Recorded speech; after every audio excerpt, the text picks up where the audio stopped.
नमस्कार मित्रों, the teacher show के एपिसोड नंबर 88 में एक बार फिर से आपका स्वागत है। और पिछले 87 दिनों की यात्रा आप सबके साथ बहुत शानदार रही। आज 88वां दिन है और आज 9 सितंबर है, जिसे हम हिमालय दिवस के रूप में भी मनाते हैं। आप सब जानते हैं कि ग्लोबल वार्मिंग और बहुत सारी अन्य समस्याओं के कारण हिमालय लगातार अपना स्वरूप खोता जा रहा है। और चूंकि सबसे नया पर्वत होने के कारण हिमालय बहुत संवेदनशील है और पूरी दुनिया के स्वास्थ्य, पर्यावरण और पेयजल से जुड़ा हुआ है, उनसे संबंधित है। तो इसलिए हिमालय को बचाना हम सबका कर्तव्य है। और 2014 से उत्तराखंड सरकार, हिमाचल सरकार और कुछ अन्य हिमालयी राज्यों ने इसको आधिकारिक रूप से हिमालय दिवस के रूप में मनाना शुरू किया। इसका मुख्य मकसद था कि हम हिमालय साल में एक दिन हिमालय को अच्छे से याद करें, हिमालय के प्रति संवेदनशील हों, हिमालय के प्रति जन जागरूकता बढ़ाएं। और इस तरह के बहुत से आयोजन आज के दिन में मीडिया के द्वारा, सरकारों के द्वारा, विद्यालयों के द्वारा, शिक्षकों के द्वारा और समाज सेवकों द्वारा लगातार पिछले कई वर्षों से किए जा रहे हैं। इसकी शुरुआत 2010 में हुई थी, जब बहुत सारे पर्यावरणविदों ने मिल करके निर्णय लिया था कि 9 सितंबर को हम हिमालय को बचाने के लिए जनता को जागरूक करेंगे। और बाद में सरकारों ने इस दिवस को हिमालय दिवस के रूप में स्वीकृति दी, अंगीकृत किया और अब हम हर साल 9 सितंबर को हिमालय दिवस मनाते हैं। आज के शो के बीच में मैं कोशिश करूंगा हिमालय की कुछ तस्वीरें, 5-7 तस्वीरें जो आपको दिखाई जाएं कि हिमालय कितना खूबसूरत है, ताकि आप हिमालय की यात्रा के लिए प्रेरित हो सकें। आज द टीचर शो का बहुत खास एपिसोड है, क्योंकि आज हमारे साथ जो शिक्षक इस कार्यक्रम में जुड़ रहे हैं वो हम सब के लिए बहुत ही गौरव के विषय हैं। और उनके नाम विश्व रिकॉर्ड है। जी हाँ, विश्व रिकॉर्ड है। और एक विश्व रिकॉर्ड नहीं है, दो विश्व रिकॉर्ड नहीं है, तीन नहीं है, चार नहीं है, पूरे पांच पांच विश्व रिकॉर्ड है। हम बात कर रहे हैं हमारे आज के अतिथि राजकुमार चंदन साहब की, जो देवास मध्य प्रदेश से इस वक्त हमारे साथ लाइव हैं। और उन्होंने ऐसे कमाल कमाल के काम किए हैं कि हमें यकीन नहीं होता एक बार को, लेकिन आज यकीन करना पड़ेगा, क्योंकि आज वो खुद हमारे साथ हैं और रोज की तरह हमारे साथ इस कार्यक्रम में जुड़े हैं। दिल्ली से हमारे अजीज, हमारे प्रिय श्री गिरीश चंद्र जोशी जी, जो सीसीआरटी के पूर्व निदेशक हैं और एक विशेष टिप्पणीकार के रूप में शो में रहते हैं। और साथ में मुकेश प्रसाद बहुगुणा जी, ऋषिकेश से एक नए रंग रूप में आप हमारे साथ हैं। नमस्कार। ग्रुप नमस्कार। मजबूरी में है। नमस्कार। आंख में थोड़ा दिक्कत आ रही है, उसके कारण से मेरा ग्रुप बदला है। जी, स्वागत है सर आपका। ये सब चलता रहता है, जीवन है तो ये सुख दुख आते जाते रहते हैं, लेकिन ये रूप अच्छा लग रहा है आपका वैसे। ऐसा है, मतलब जी। मतलब मैं अपनी आंख ऐसे ही रखूंगा हमेशा के लिए। चंदन सर, स्वागत है सर आपका, बहुत बहुत स्वागत है द टीचर शो में।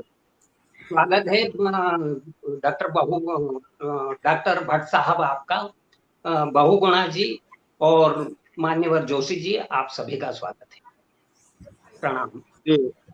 सर, आपका मैं जो आपके बारे में जब जान रहा था, पढ़ रहा था आपके बारे में, तो आप इतने विलक्षण प्रतिभा के धनी हैं सर, कि 1 घंटे का शो आपके लिए बहुत छोटा है, बहुत कम है।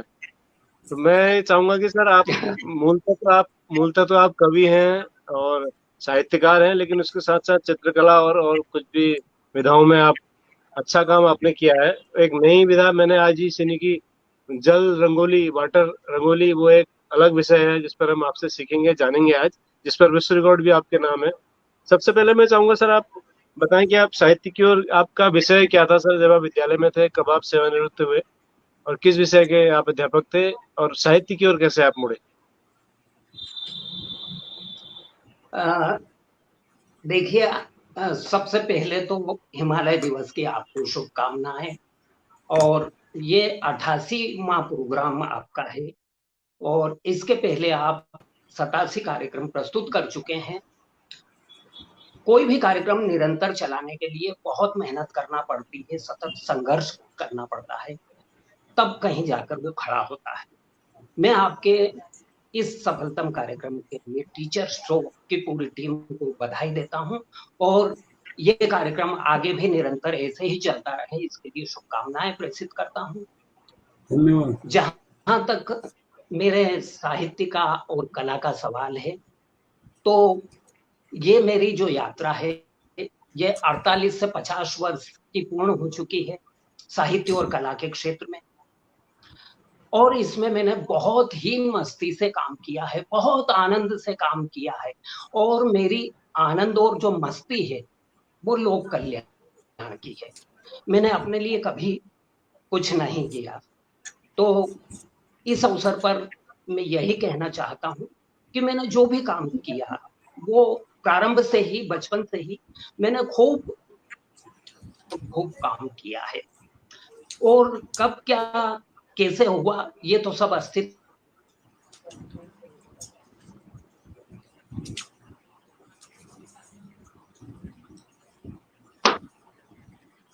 कुछ तकनीकी बाधा है सर, मुझे लग रहा है वो हमसे डिस्कनेक्ट हो गए हैं अभी चंदन साहब।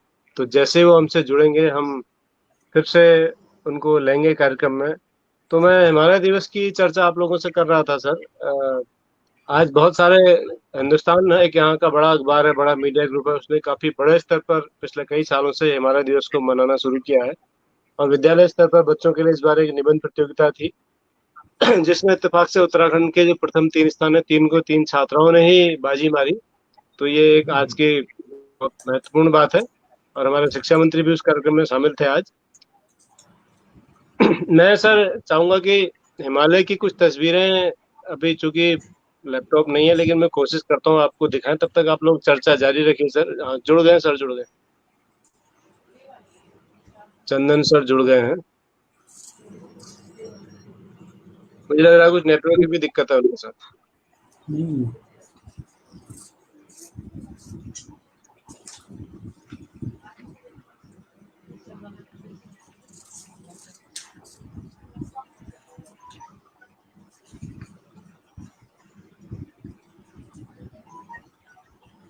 ये आप मेरे बैकग्राउंड पे फोटो, मैं अभी आपको पूरी दिखाता हूँ।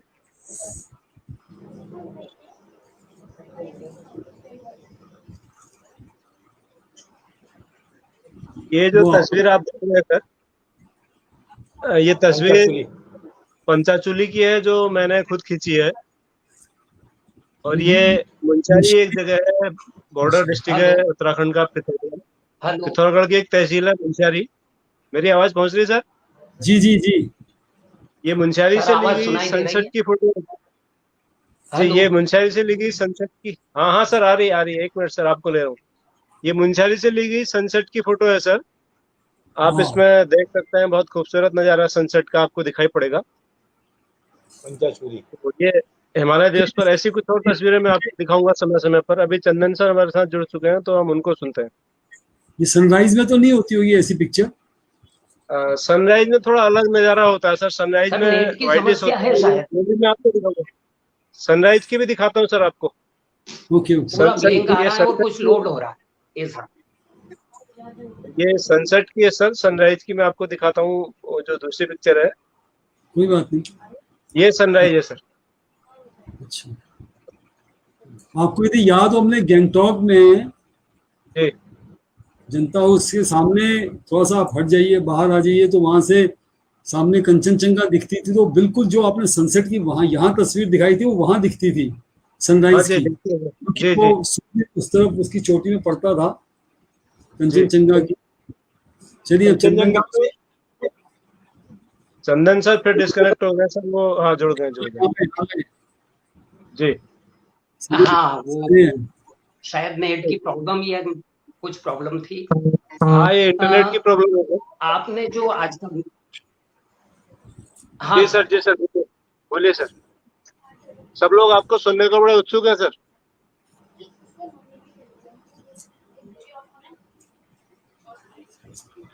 हाँ चंदन सर बोलिए। चंदन सर आप सुन पा रहे हैं? मुझे लगता है फिर डिस्कनेक्ट हो गए तो आप हाँ चंदन सर वो। जी जी सर, बोलिए सर। हाँ, आवाज कट कट के आ रही है, आवाज तो आ रही है। हाँ, थोड़ा नेटवर्क मुझे लग रहा है आपके यहाँ कुछ कम है सर, ऐसा लग रहा है।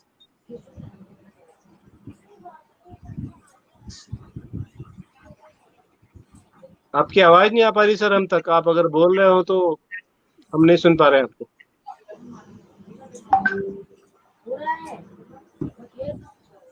हेलो चंदन सर।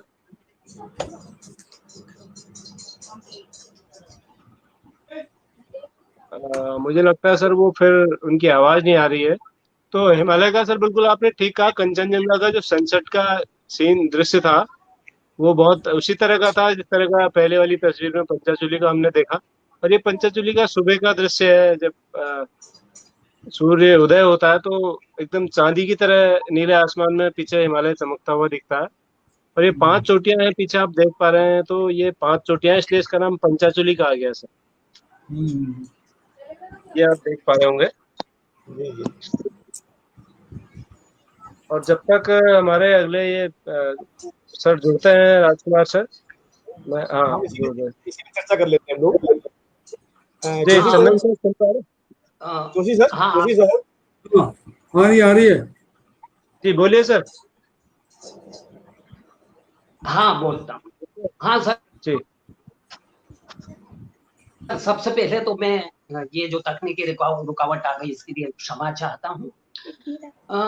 शिक्षा में साहित्य और कला, आज का जो विषय आपने रखा है ये बहुत ही अच्छा विषय है, क्योंकि साहित्य और कला शिक्षा की प्राणवायु है। शिक्षा से इसको अलग करके हम आदर्श शिक्षा की कल्पना नहीं कर सकते।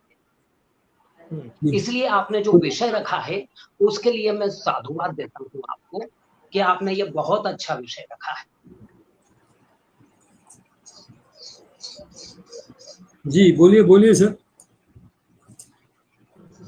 आ रही है बोलते आपकी। रहिए सर, बोलते रहिए, हाँ, बोलते रहिए। क्या है,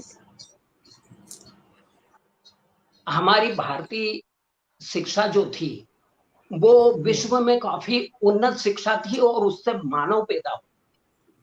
जब से हमने मेघालय की शिक्षा पद्धति अपनाई और मेघालय का भूत हमारे ऊपर जब से सवार हुआ है, तब से हमारी शिक्षा पद्धति की ट्रेन पटरी से उतर गई और वो एक चलते फिरते रोबोट तैयार कर रही है, मानव तैयार नहीं कर रही।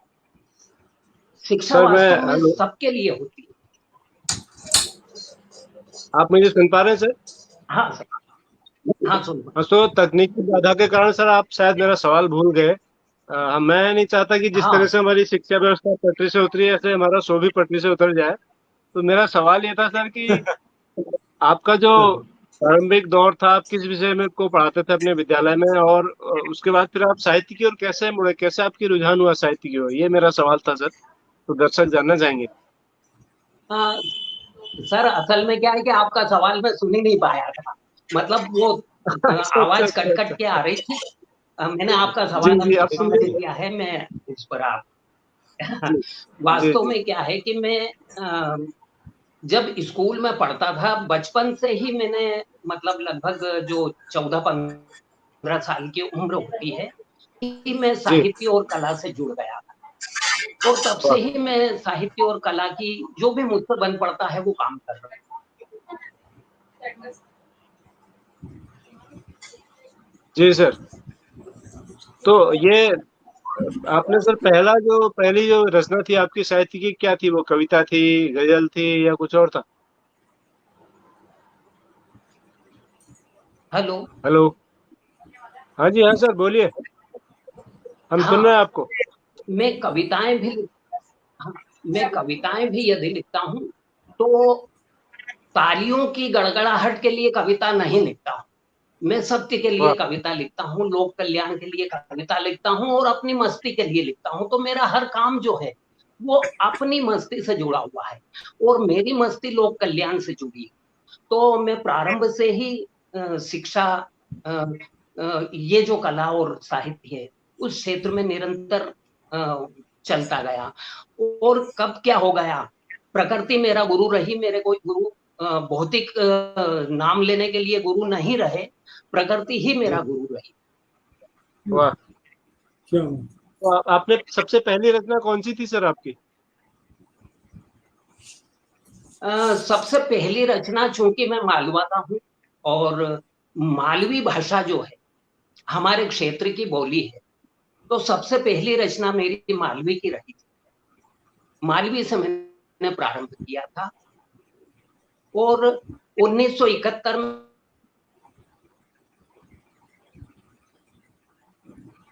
1971 में वो चले गए सर, आवाज चले गई फिर से।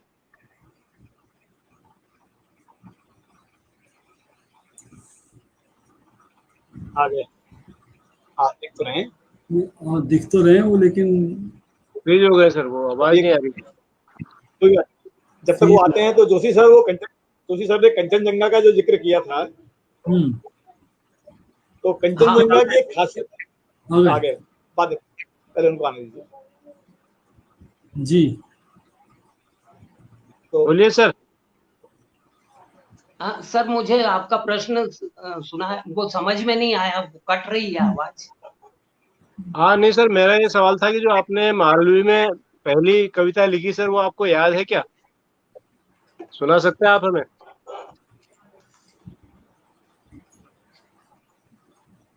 मालवी भाषा की आपकी प्रथम कविता जो थी उसको सुनाएंगे, सुना सकते हैं?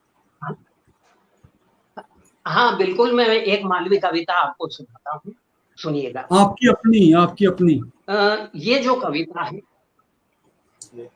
कविता है ये हमारी भारतीय संस्कृति का जो निरंतर लॉस हो रहा है, अतिथि देवो भव का जो निरंतर लॉस हो रहा है, उस पर आधारित ये कविता है। क्योंकि पहले जो मेहमान आते थे वो 8-8 दिन 15-15 दिन तक पर रहते थे, उनकी काफी सेवा होती थी और देवताओं के समान उनका आदर सत्कार किया जाता था। किंतु आजकल मेहमान आ जाते हैं तो सबसे पहले यह सोचते हैं कि ये कब जाएंगे। इसी मूल भावना पर आधारित ये कविता है, जो एक संक्रमण हुआ है हमारी संस्कृति का, उस पर आधारित है। कविता सुनिएगा। कहीं इनकी खातिर कराने, कहीं इनकी मेजबानी, कहीं इनकी खातिर कराने, कहीं इनकी मेजबानी, 3 बुलाया 13 आया, दे दाल में पानी। कहीं इनकी खातिर कराने, कहीं इनकी मेजबानी, 3 बुलाया 13 आया, दे दाल में पानी। तो रूखो सूखो खाए नहीं, न महीना भर से जाए नहीं, काम काज बने नहीं, न घर को काम चले नहीं, तो चलिया मेजबानी करने ने, बैठे बैठे अपनों पेट भरने। ये ना यहाँ शर्माए ना वहां शर्माए, इनको बस चले तो आखा काम के लिए आए। 25 तारीख हुई कि घर में मिले नहीं धानी, 3 बुलाया 13 आया, दे दाल में पानी।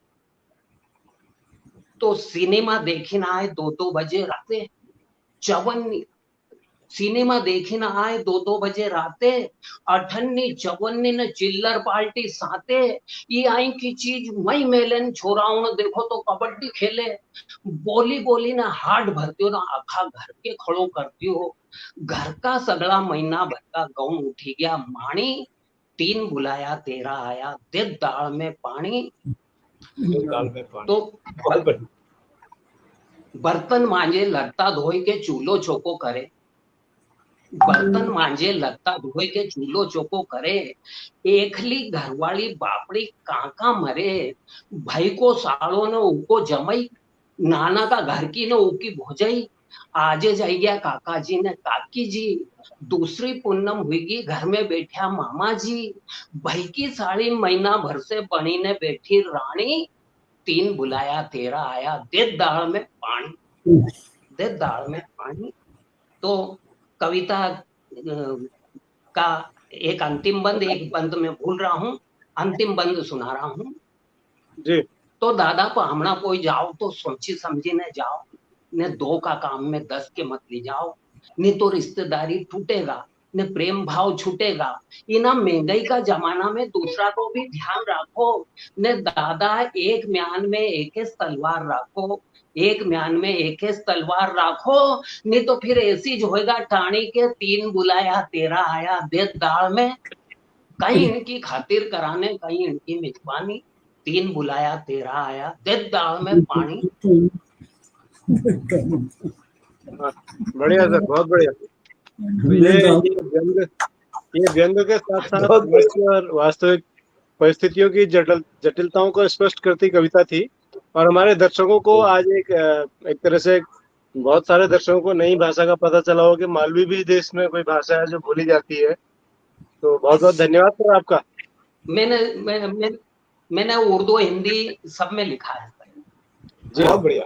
गजल में भी लिखा है, हिंदी में भी काफी काम किया है। वाह, बढ़िया सर।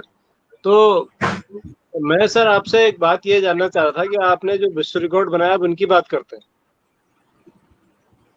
हाँ तो सर सबसे पहले कहाँ से सर, शुरू करें सर? आपने तो 5-5 बना दिए सर, शुरू कहाँ से करें? मेरा सबसे पहला विश्व रिकॉर्ड विश्व की सबसे लंबी गजल का था, 1995 में बना था। अरे बाप रे, आपने तो सर विश्व एक की गजल सबसे में लंबी दस गजल, ये दस दस हजार शेर हजार लिख दिए अशार आपने एक गजल में। एक गजल है। चंदन इसमें साहब, 10,000 शेर है और एक गजल है। हाँ, वही मैं कह रहा हूँ सर। साढ़े आपने नौ एक गजल में से दस आपने हजार एक वर्ष गजल में आपने एक गजल में 10,000 शेर लिख दिए और तब से जंगलों से शेर गायब हो गए। 10,000 शेर कहे हैं एक गजल में। जी, तो सारे जनरली आपकी गजल में तो 7-8 जंगल में शेरों की होंगे। है। सर सारे शेर आपकी गजल में आ गए, 10,000 तो जंगलों में बचे ही नहीं अब।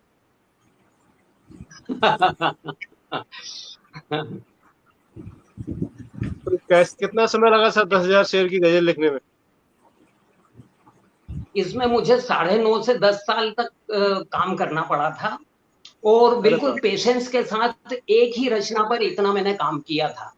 और मतलब रात और दिन काम किया था, अच्छे 12-14 घंटे प्रतिदिन इसमें काम किया था मैंने।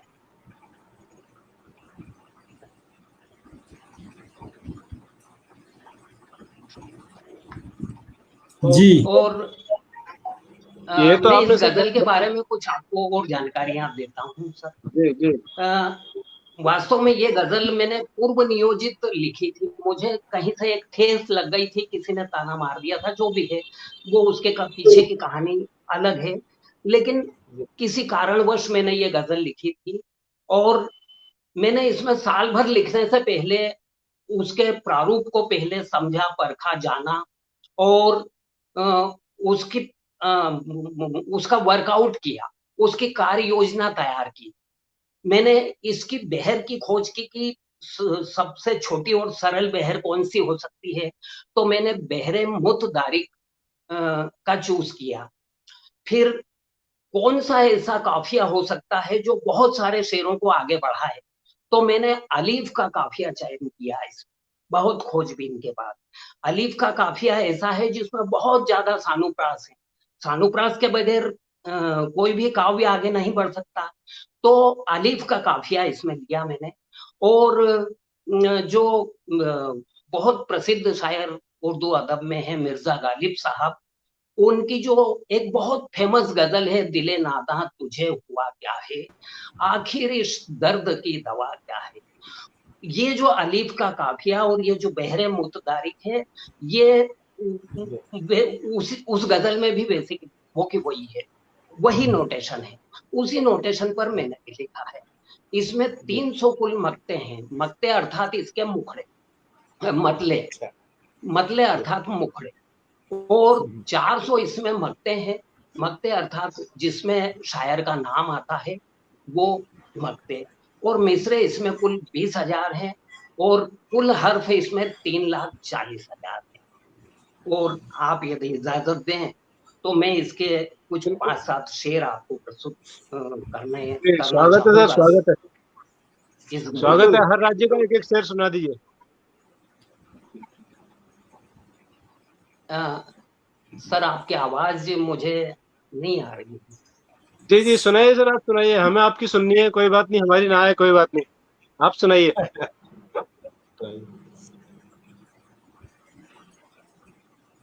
गजल जी के बोलिए शेर सर। सुनाऊं क्या? जी हाँ सर, हाँ जी। हाँ हाँ जी हाँ। हाँ, सुनिएगा। इसमें इस गजल के 3 वॉल्यूम पब्लिश हो चुके हैं, और उसमें लगभग 3,500 से अधिक शेर प्रकाशित हो चुके हैं, और बाकी के जो शेर हैं वो मेरे पास उपलब्ध है। मैं कुछ 5-7 शेर आपको इस गजल के जो मुझे याद आते हैं मैं सुनाता हूँ। मतलब देखिएगा, जिंदगी से बड़ा मजा क्या है, जिंदगी से बड़ा मजा क्या है, और जिंदगी से बड़ी सजा क्या है। बहुत बढ़िया। जिंदगी से बड़ा मजा क्या है और जिंदगी से बड़ी सजा क्या है। जिंदगानी हजार रंगों की, शेर है कि जिंदगानी हजार रंगों की और हर रंग का नशा क्या है, और हर रंग का बहुत नशा बढ़िया। क्या है। क्या आओ बात। नफरत को दफन कर डालें, आओ नफरत को दफन कर डालें, जिंदगी प्यार के सिवा क्या है। बहुत क्या आओ बात है। नफरत को दफन कर डालें, जिंदगी प्यार के सिवा क्या है। और शेर बहुत सुंदर। देखिएगा कि खंजरों को तमीज क्या होगी, खंजरों को तमीज जी, क्या होगी, पेट क्या चीज है, गला क्या है। बहुत बढ़िया। खंजरों को तमीज क्या होगी, पेट क्या चीज है, गला क्या है। और आग नफरत की चार सू भड़की, आग नफरत की चार सू भड़की, सदी 21 को हुआ क्या है। चारों तरफ युद्ध का माहौल बना हुआ है, तीसरा विश्व युद्ध दस्तक दे रहा है। जी जी बारूद के पहाड़ हमने खड़े कर लिए हैं, जी परमाणु बमों का एक ढेर पर पूरी मनुष्य जाति खड़ी है। जी। आग नफरत की चार सू भड़की, सदी 21 को हुआ क्या है। क्या है, और वाह। आग से किसको मिली है ठंडक, आग से किसको मिली है ठंडक, कोई पानी से भी जला क्या है, बहुत बढ़िया, कोई बहुत बढ़िया। पानी से भी जला क्या है। और ये शेर मैं खास तौर से प्रस्तुत करना चाह रहा हूं। मैंने तो कर दिया दिया रोशन, मैंने तो कर दिया दिया रोशन, मैं नहीं जानता हवा क्या है।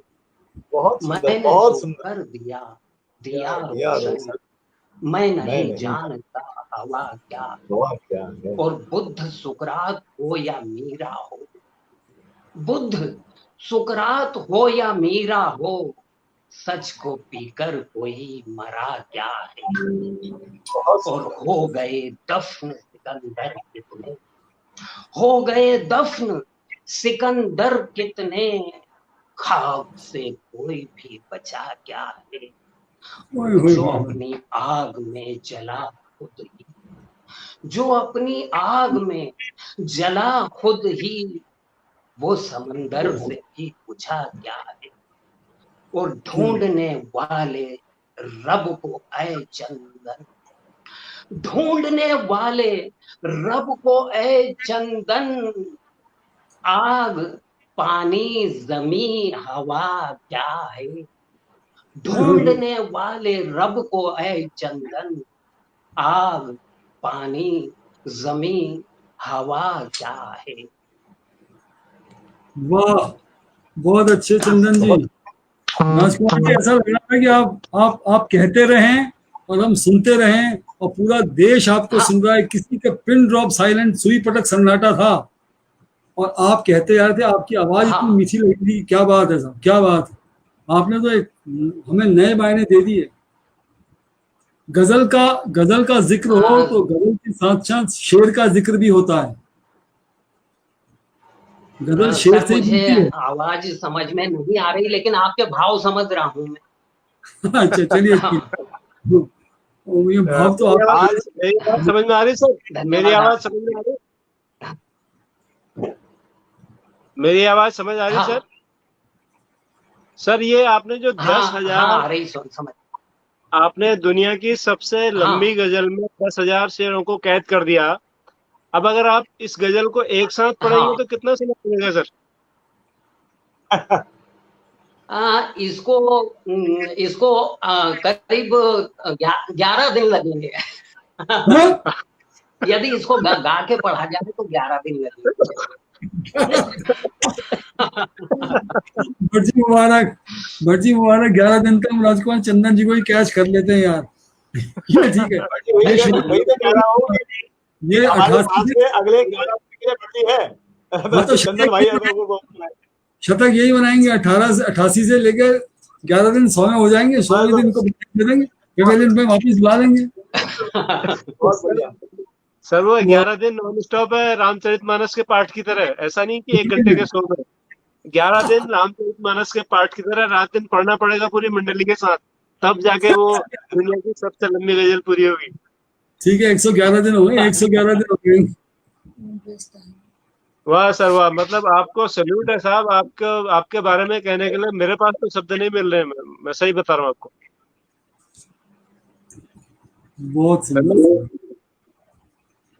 हेलो चंदन सर, आप सुन पा रहे हैं? हाँ अब आ रही है आवाज। जी हो जी गए ये हो गए दफन सिकंदर कितने, खाक से में कोई बचा हाँ। क्या है। वाह खाक से कोई भी बचा क्या। वाह ये हमें प्रमोद दीक्षित हाँ। जी दिख रहे हैं, बहुत सुंदर कैच किया इन्होंने इस शेर को। तो जाबाज आज बड़े दिनों बाद आए हैं कश्मीर से, वो भी उनको जी बहुत सुंदर लगी गजल। हाँ बहुत कमाल की गजल है सर। इसके कुछ और शेर सुना दीजिए सर। कुछ आपको और पसंद है? कुछ और बहुत आनंद आ रहा है। जी कुछ और इसके सर मैं इसके बदले कुछ दूसरी रचनाओं का टेस्ट आपको करवा दूं क्या? जी जी जी अच्छा बिल्कुल। कुछ और दूसरी रचना जी स्वागत है सर। तो ठीक है सर, मैं एक नवगीत प्रस्तुत कर रहा हूँ। आज की जो शिक्षा पद्धति है और उस शिक्षा पद्धति से जो पीढ़ी तैयार हो रही है, वो कैसी पीढ़ी तैयार हो रही है, वो मैंने इस नवगीत में प्रस्तुत किया है। तो हमारे सब्जेक्ट से रिलेटेड है। एक नवगीत प्रस्तुत कर रहा हूँ जी। ताड़ सी बुद्धि बढ़ी और हृदय बौना हो गया। ताड़ सी बुद्धि बढ़ी और हृदय बौना हो गया। आदमी पहले से कितना आध पौना हो गया। ताड़ सी बुद्धि बढ़ी और हृदय बौना हो गया। आदमी पहले से कितना आध पौना हो गया। पोथियों का भार अपने सर लिए, सूचना के ढेर सौ भर लिए। जिंदगी को फेंक कूड़ेदान में, मौत के सामान सौ भर लिए। तो कामनाएं सर चढ़ी और मन बिछोना हो गया। आदमी पहले से कितना आध पौना हो गया। आदमी पहले से कितना आध पौना हो गया। तर्क और कुतर्क की बीमारियां, तर्क और कुतर्क की बीमारियां, बस दिमागों में रही अय्यारियां। जिंदगी को जीतने की चाह में मौत की होती रही तैयारियां। अहम के इस खेल में आखिर खिलौना हो गया। आदमी पहले से कितना आध पौना हो गया। आदमी पहले से कितना आध पौना हो गया है आदमी बस यंत्रवत। हो गया है आदमी बस यंत्रवत। सत्य को जाना न जाना शाश्वत। लक्ष्य और अपनी दिशा से बेखबर। एक अंधी दौड़ है बस अनवरत। तो जिंदगी के नाम पर बस बोझ ढोना हो गया। आदमी पहले से कितना आध पौना हो गया। ताड़ सी बुद्धि बढ़ी और हृदय बौना हो गया। आदमी पहले से कितना आध पौना हो गया। आदमी पहले से कितना आध पौना हो गया। वाह बहुत सुंदर सर, बहुत सुंदर राजकुमार जी, मजा आ गया। वाह कमाल सर, नवगीत जो है आपने बिल्कुल जीवन की बहुत सच्चाइयों को। और हमारे एक दर्शक है सर, ये वीर प्रकाश चौहान साहब, ये हाँ कह रहे हैं आश्चर्यजनक है, इतनी लंबी गजल, विश्व रिकॉर्ड, गजब सर। हाँ और ये हम सबको शुभकामनाएं दे रहे हैं और हाँ उम्मीद कर हाँ रहे हैं कि फ्यूचर शो भी विश्व रिकॉर्ड बनाए। धन्यवाद सर आपका चौहान साहब। हाँ, मेरी मेरी तरफ से भी उनको धन्यवाद, शुभकामनाएं। जी जी। तो आपको सर, आप बहुत उन चुनिंदा शिक्षकों में से हैं जिन्हें माननीय हमारे आदरणीय सबके प्रेरणा स्रोत एपीजे अब्दुल कलाम साहब से राष्ट्रपति पुरस्कार हासिल करने का सौभाग्य प्राप्त हुआ। तो कैसा लगा सर उनसे मिलते हुए? क्या क्या जी उन्होंने जी संदेश दिया जब आप उनसे पुरस्कार ले रहे थे तो? सर, वास्तव में किसी भी महापुरुष से मिला जाए तो एक जी उनका ओरा काम करता है। जब भी जी उनके शारीरिक परिक्षेत्र में हम संसर्ग में आते हैं तो एक जी निश्चित दूरी से ही कोई एक ऐसी भावना क्रिएट हो जा सक्रिय हो जाती है जो हमें कहीं ना कहीं प्रोत्साहित करती है, हमें कहीं ना कहीं आगे बढ़ने का अवसर प्रदान करती है और हमारे मन मस्तिष्क को उन्नत करने का काम करती है। तो डॉक्टर अब्दुल कलाम साहब से मिलकर मैंने उनको लंबी गजल की पुस्तक भेंट की है, उनका एक चित्र बनाकर मैंने भेंट किया है राष्ट्रपति भवन में ही, और उन्हें वो बहुत पसंद आया था। और उन्होंने मेरी लंबी गजल की जो बुक है उस पर उनके हस्ताक्षर और शुभकामनाएं, ऊपर शुभकामनाएं लिखा हुआ और नीचे हस्ताक्षर करके मुझे वापस दी थी। वो मेरे पास सुरक्षित है। वाह सर वाह, बहुत बहुत बढ़िया सर, बहुत शानदार। तो ये कुछ यादगार क्षण होते हैं जिसमें जो हमारे जीवन की अमूल्य निधि होते हैं, और इससे बड़ी कमाई कोई नहीं होती सर हमारे जीवन में, जब हम ऐसे लोगों से मिलते हैं। बिल्कुल सर, बिल्कुल सही, बिल्कुल बिल्कुल सही कह रहे हैं आप कि कुछ समय होता है, कुछ संयोग होता है और ये संयोग प्रकृति निर्धारित करती है, ये हमारे आपके बस की बात नहीं है, प्रकृति ही बिल्कुल कोई बिल्कुल। संयोग देती है। और सर हमारे जो दर्शक है प्रबोध दीक्षित जी, आज पहली बार शो में कमेंट कर रहे हैं, लेकिन बहुत अच्छे कमेंट कर रहे हैं और लगातार कमेंट कर रहे हैं। उन्होंने एक सवाल पूछा है कि इतनी लंबी गजल के हाँ, लिए काफिया रदीफ कैसे मिले होंगे? बहुत बहुत बधाई। इसमें मैंने साल भर सिर्फ गजल लिखने के पहले उसको कैसे इतनी लंबी किया जाए, उसकी बहर कैसी हो, उसके रदीफ काफिये कैसे हो, उसके सानुप्रास कितने होंगे, ये सारी प्रिपरेशन मैंने पहले की, उसके बाद मैंने लिखना प्रारंभ किया। जी, आपने पहले औजार तैयार कर लिए घिस घिस के, उनको नुकीला बना लिया और उसके जी हाँ, बाद जी हाँ, मैदान में उतरे। जी जी जी हाँ, रॉ मटेरियल पहले तैयार किया। जी जी जी। तो सर हम अभिभूत हैं आपसे मिल करके। ये तो आपका पहला विश्व रिकॉर्ड था, अब आते हैं दूसरे विश्व रिकॉर्ड की ओर सर। वो किस चीज में बनाया आपने? दूसरा विश्व रिकॉर्ड मेरा जल रंगोली का था।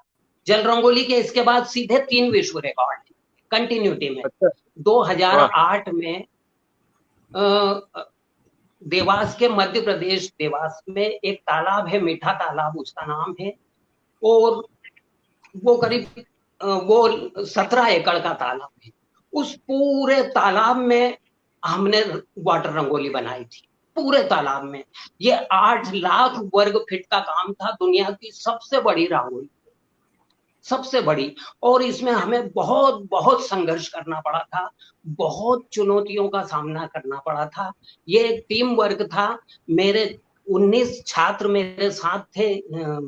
मैं जिस स्कूल में था, उत्कृष्ट विद्यालय में था देवास के, एक्सीलेंस स्कूल फॉर एक्सीलेंस में, उसके 19 छात्र मेरे साथ थे और मैं था, और हमने बहुत बहुत संघर्ष के साथ ये काम पूरा किया।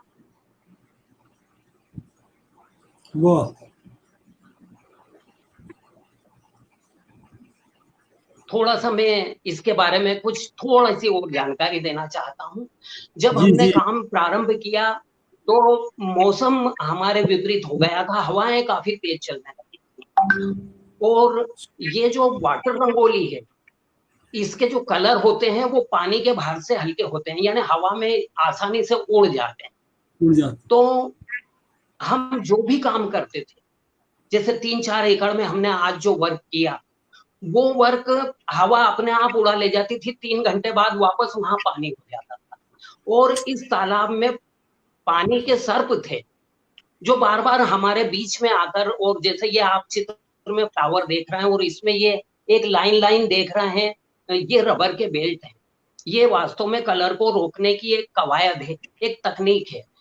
तो हम जब रबर के बेल्ट बांधते तो बेल्ट पानी में सेट करते थे तो सांप उसमें उलझ जाया करते थे। 3 बार हमारे साथ ऐसी घटना घट चुकी है इसी तालाब में इस रंगोली को बनाते हुए। लेकिन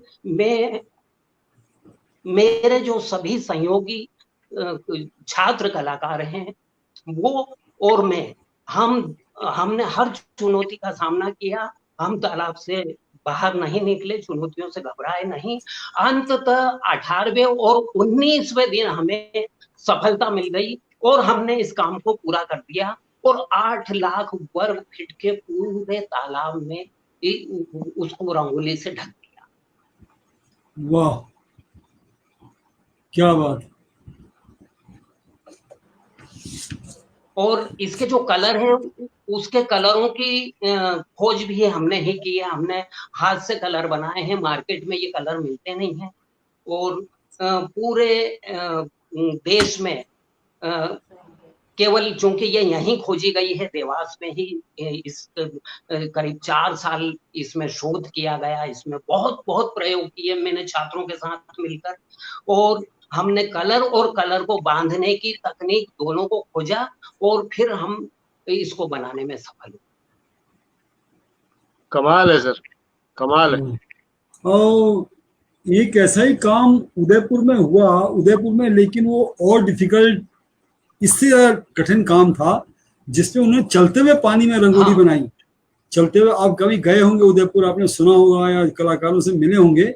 वो भी एक बड़ा अजीब बेढप काम था कि उदयपुर के महाराजा ने उसको, उनको प्रश्रय दिया, उसको पेट्रोनाइज किया, लेकिन वो जो कलाकार थे चलती हुई पानी में रंगोली बनाते थे। यहाँ रंगोली बनाई, वहां जाके आपको दिखेगी वो रंगोली हो गई वहां। Amazing work, amazing. तो सर संभव है बनाई हूँ, संभव है, क्योंकि ये जो जल रंगोली है, जब हमने इसको विकसित किया तो इसकी पुस्तकें भी छापी, रंगोली कैसे बनाए। और दूसरा ये कि हमने जयपुर, दिल्ली, गुड़गांव और बेंगलोर और भोपाल, गोवा, मुंबई, हम सब दूर राष्ट्रीय और अंतरराष्ट्रीय समारोह में ये रंगोली बनाने के लिए जाते हैं और हमने बड़े बड़े कार्यक्रमों में इसमें रंगोली बनाई। तो निश्चित रूप से बनी होगी, बिल्कुल। तो राजकुमार जी, आपके कोई छात्र इसमें अपनी भी तकनीक हो, आपके कोई छात्र जो हैं वो इसमें अपना कैरियर बनाना चाहते हैं, कैरियर बना रहे हैं? क्योंकि आपने ये काम 2008-2009 में किया, 12 साल में। हाँ, कुछ आपने देखा कि आपके छात्र, मेरे बहुत सारे छात्र इसी क्षेत्र में काम कर रहे हैं। अब मुझसे तो बनता नहीं है, मेरी 66 की उम्र हो गई, तो मैं कुछ नहीं करता हूँ, लेकिन मेरे छात्र करते हैं और मुझे इस बात की खुशी है कि उन्होंने ये काम जिंदा रखा है। बहुत सुंदर, बहुत सुंदर, बहुत शानदार। सर, मैं आपसे ये जानना चाह रहा था कि ये जल रंगोली हमने तो पहली बार आप ही के काम के माध्यम से जाना, आपके दिमाग में ये आइडिया आया कहाँ से सर? हाँ सर, ये क्या है कि जो जल रंगोली है ये हमारे देश की बहुत पुरातन कला है और ये महाभारत कालीन कला है। महाभारत के समय ये काफी उत्कर्ष वो दुर्योधन इसी जल रंगोली में गिरा होगा, मुझे लग रहा है सर। यस, ठीक कह रहे हैं आप। इंद्रप्रस्थ के निर्माण के समय दुर्योधन इसी जल रंगोली में फर्श समझकर गिरा था और पांचाली ने व्यंग कसा था कि अंधे के बेटे अंधे हो गए। तो ये मैं एक कन्नड़ में महाभारत देख रहा था और ये प्रसंग मैंने उसमें देखा और मुझे वहीं से क्लिक हुआ कि मुझे इस पुरानी जल रंगोली को पुनर्जीवित करने के कुछ न कुछ जो मेरे स्तर से बन सकते हैं, जो मेरी सामर्थ्य में हो, वो प्रयास करना चाहिए। तो मैंने इसमें वहीं से मुझे क्लिक हुआ और मैंने काम करना शुरू किया था। क्या बात है, बहुत बढ़िया, क्या बात है सर। तो महाभारत आपकी प्रेरणा स्रोत रही और आपने पुनर्जीवित कर दिया उस दृश्य को जब दुर्योधन जो है जल रंगोली में गिर पड़ा। अब ये अस्तित्वगत है सर कि क्या हुआ। सर मैं ये 88वां एपिसोड है, द टीचर शो का 88वां एपिसोड है। और मैं और आदरणीय जोशी जी लगातार हाँ 88 दिन इस शो में रहे। कभी कभी भगवान जी 2-4 दिन व्यस्त रहे तो वो कम जुड़ पाए या नहीं जुड़ पाए। हर दिन सर मैं बाकी दो लोगों की हाँ बात नहीं कहता, लेकिन मैं अपने निजी विचार बता रहा हूँ। और लोग इसे अपने ऊपर लागू करें ना करें उनकी हाँ मर्जी है। मुझे हर दिन सर अपने बौने होने का एहसास होता है इस शो में आने के बाद। हर दिन अपने छोटेपन का एहसास होता है। आप जैसे लोग इस शो में, आप जैसे शिक्षक हाँ जब इस शो में आते हैं तो सही कह रहे हैं। ये समझ नहीं आता कि लोग मतलब कितनी प्रतिभाएं इस हिंदुस्तान में छुपी हुई हैं। और शिक्षकों ने इस देश को कैसी कैसी कलाएं दी हैं। सर आपने महाभारत की कला को पुनर्जीवित कर दिया, बताइए। हाँ, भटजी, सर भटजी आपका मैं आखिरी का एक प्रश्न साइड मुझे लाइन, फिर वो थोड़ी सी साइड, साउंड की प्रॉब्लम जा रही है। हाँ जी जी। साइड आखिरी का लाइन, आप क्या पूछ रहे हैं फिर से? मैं भटजी साइड लाइन में कमेंट कर दूं, आपको तो 88 दिन से बौनेपन का एहसास हो रहा है, लेकिन मुझे तो जिस दिन से मैंने नौकरी सीसीआरटी में शुरू हाँ की थी ना, उस दिन से जी। बौनेपन का एहसास हुआ कि यार भारतीय संस्कृति पे तू काम कर रहा है जिस ऑफिस में, तो कितना जानता है भारतीय संस्कृति को? इतना सा भी नहीं। मैं संस्कृति के नहीं, संदर्भ ये में बात बात नहीं कर सही है रहा सर। था, मैं शिक्षकों क्या के है? संदर्भ में बात कर रहा हूँ कि और शिक्षक भारत की किस। विभूतियों से मिलो, पढ़ो, और तब पता चलता है कि भारत की ट्रेडिशन कितनी कितनी महान, कितनी साइंटिफिक है। जी, तो वो मैं तो शिक्षकों के संदर्भ में बात कर रहा था। भारतीय संस्कृति बिल्कुल बहुत विशाल विषय है सर। वो तो बिल्कुल बहुत बड़ा बिल्कुल, विषय है। लेकिन शिक्षक कोई इतने विलक्षण हैं, हाँ सरकारी शिक्षक, ये हाँ बहुत कमाल की बात है सर। ये हम सबकी कल्पना से बाहर था ये सब। नहीं, बिल्कुल ठीक है, बिल्कुल ठीक है, 100% सहमत हूँ मैं आपसे। सर, ये तो तो आपकी भावना है, भाव हैं आपके। और वास्तव में मेरा तो ऐसा मानना है इस विषय पर कि पूरी दुनिया में प्रत्येक व्यक्ति यूनिक है, क्लासिक है और वैल्यूबल है। केवल वो सारी प्रकृति ने सारी शक्ति उसके अंदर दे रखी है। केवल उसका परिमार्जन करने की आवश्यकता है। केवल उसके उन्नयन की आवश्यकता है। यदि वो अपने अंदर से खजाने निकाल लेता है तो वो जो चाहे वो कर सकता है, क्योंकि प्रकृति ने उसकी अभिलाषा बाद में दी है। वो जो इच्छाएं बिल्कुल पैदा करता है प्रकृति, वो बिल्कुल बाद में देती है इच्छा। उसका साधन पहले भेज देती है प्रकृति। बच्चा बाद में आता है, दूध पहले आ जाता है। वाह, सही कह रहे हैं आप। क्या बहुत बात है सर। सुंदर, तो तीसरा बहुत विश्व रिकॉर्ड किस चीज में था सर? तीसरा विश्व रिकॉर्ड मेरा जल रंगोली का ही था। ये मैंने स्कूल फॉर एक्सीलेंस देवास में बनाया था।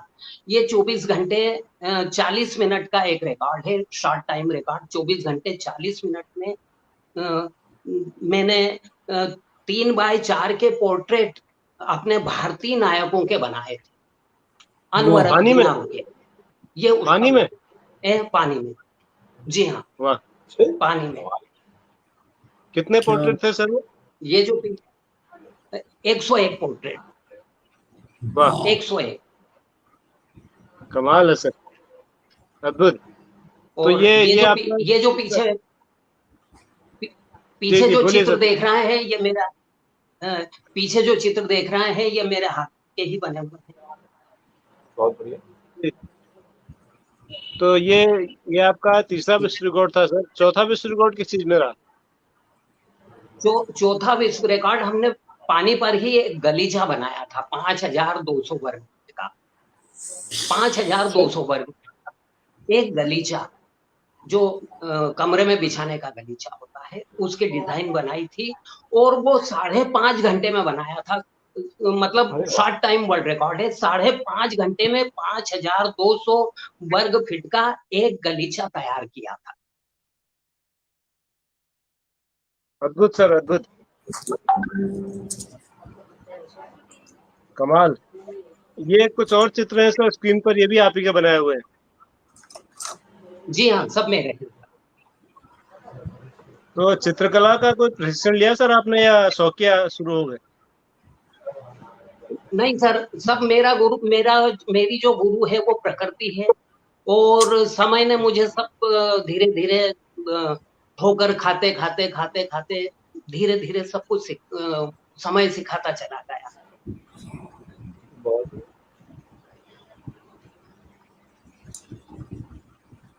कमाल। आपने ये चौथा विश्व रिकॉर्ड आपका रहा सर। तो पांचवा विश्व रिकॉर्ड किस चीज में रहा सर? 5वां विश्व रिकॉर्ड मेरा एक, ये जो पुस्तक आप देख रहे हैं, ये पुस्तक, ये मेरे हाथ में एक जो मिनट, है, एक मिनट सर, एक मिनट। ये आप ये दिखाइए सर, आप 5वें विश्व दिखाइए, रिकॉर्ड की है। ये ये इंदौर, दिखाइए, पुस्तक ये दिखाइए सर। मध्य, हाँ,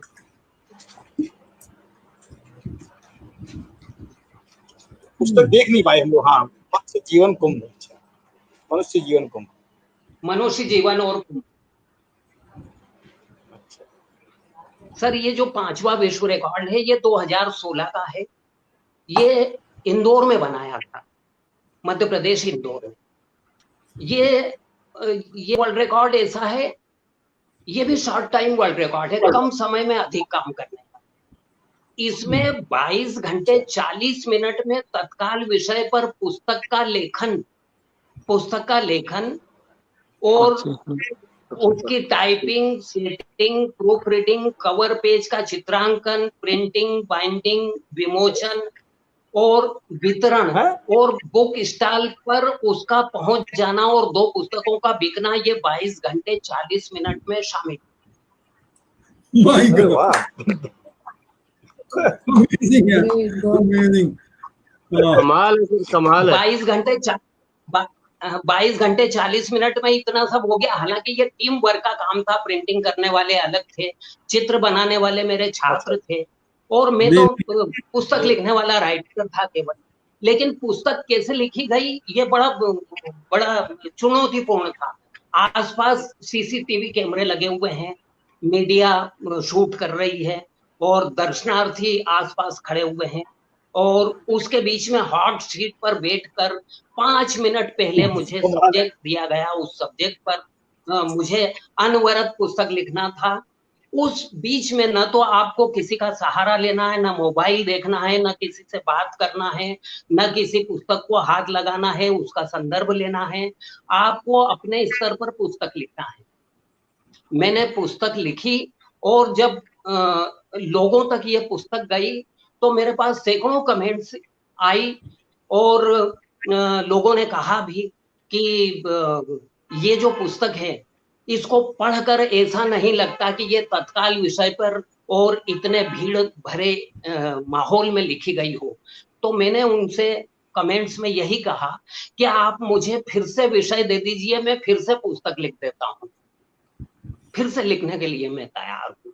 और दूसरा ये कि ये जो पुस्तक है, मैंने इसको लिखने से पहले करीब 5-6 महीने बहुत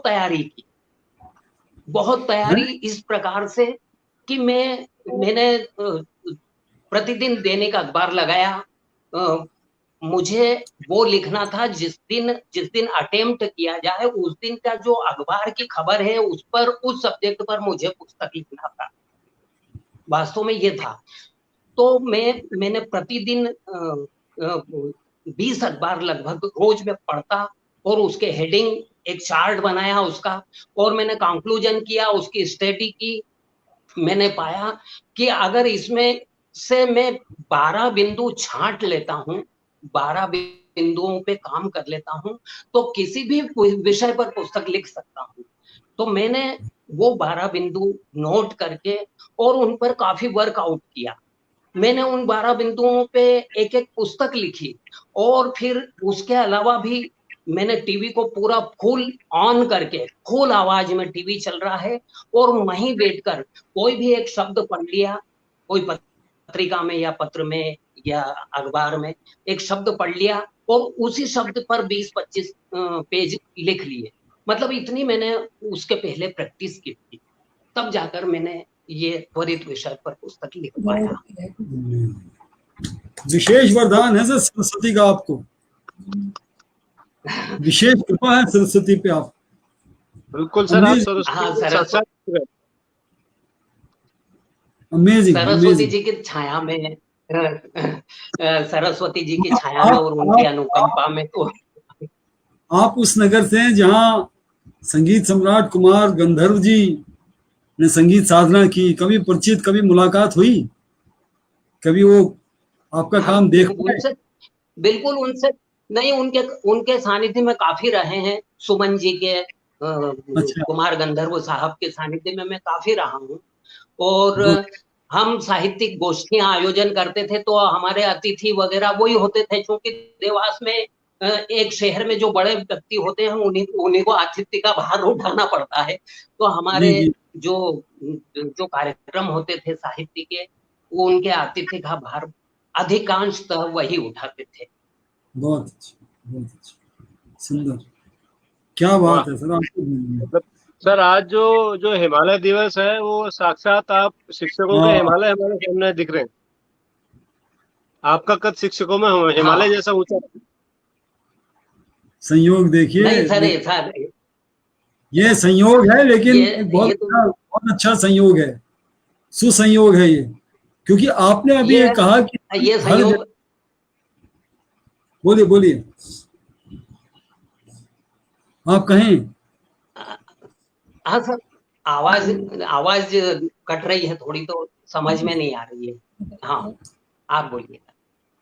मैं ये कह रहा था कि आपने ये कहा कि हर व्यक्ति, हर इंसान इस दुनिया में एक यूनिक इंसान है। वो हाँ बिल्कुल। वो उन्नयन कर सकता है, वो संवर्धन कर सकता है, वो संचरण कर सकता है।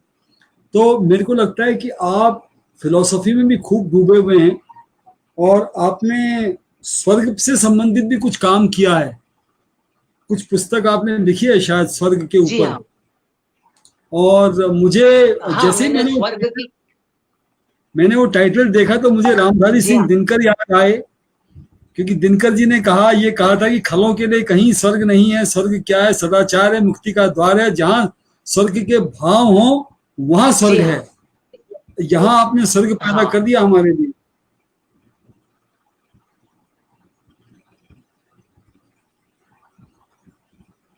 जी हाँ। जी, किताब स्वर्ग बताइए। की खोज मेरी ये पुस्तक है, ये वाली।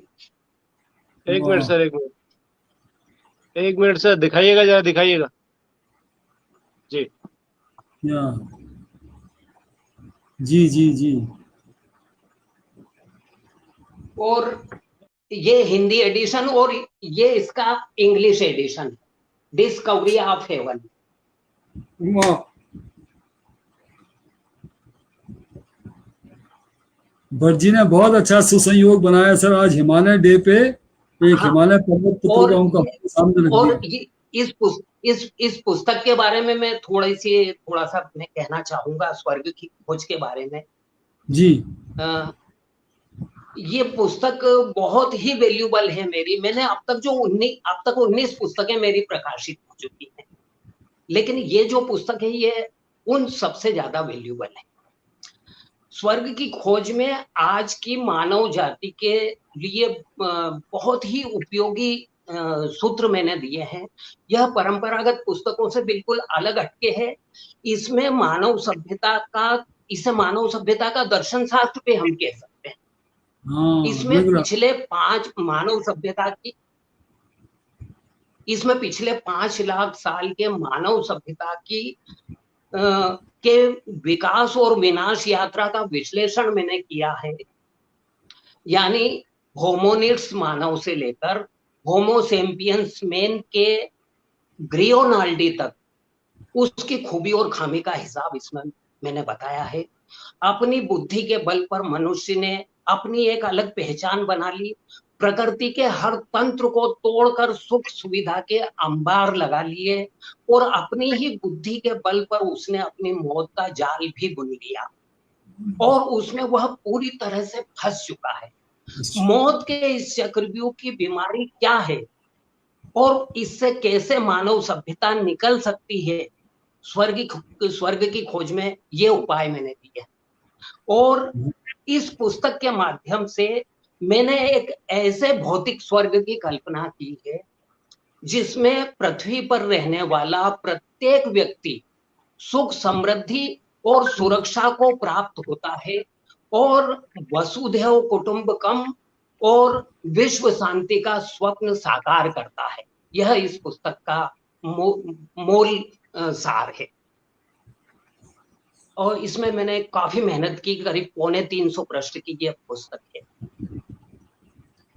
जो संसार का सबसे धनी व्यक्ति है जॉन बफेट, बिल्कुल। उन्होंने उन्होंने अपने लिए अमेरिका के पास एक आइलैंड खरीदा है। आइलैंड में हाँ वो प्रकृति के बीच में खेती करते हैं, ऑर्गेनिक खेती, और कहते हैं कि दुनिया में कुछ नहीं रखा, हाँ सिर्फ प्रकृति के उसमें चले जाओ। तो जो आप कह रहे बिल्कुल। हैं, हम जो भी शायद आपकी किताब पढ़ के उनको अकल आई होगी, या सारे उन्होंने दुख आइडिया, तो नहीं, आइडिया आया होगा उनको।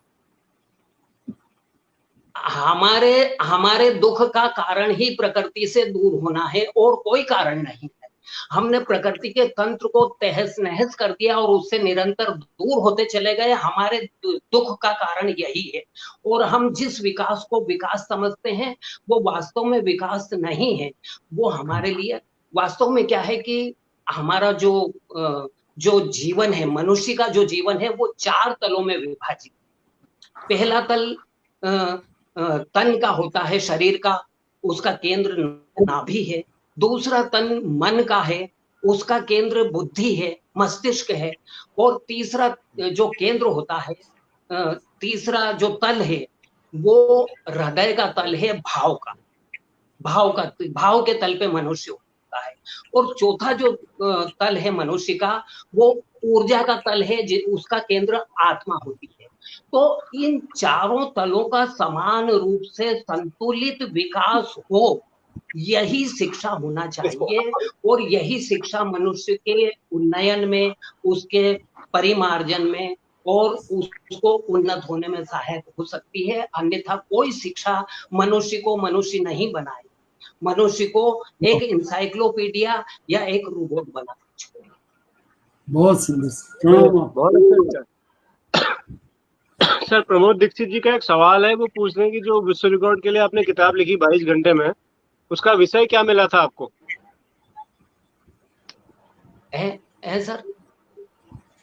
प्रमोद दीक्षित जी का एक सवाल है सर कि जो 22 घंटे में आपने विश्व रिकॉर्ड के लिए किताब लिखी थी, उसका क्या विषय दिया गया था आपको? किस विषय पर लिखना था आपने?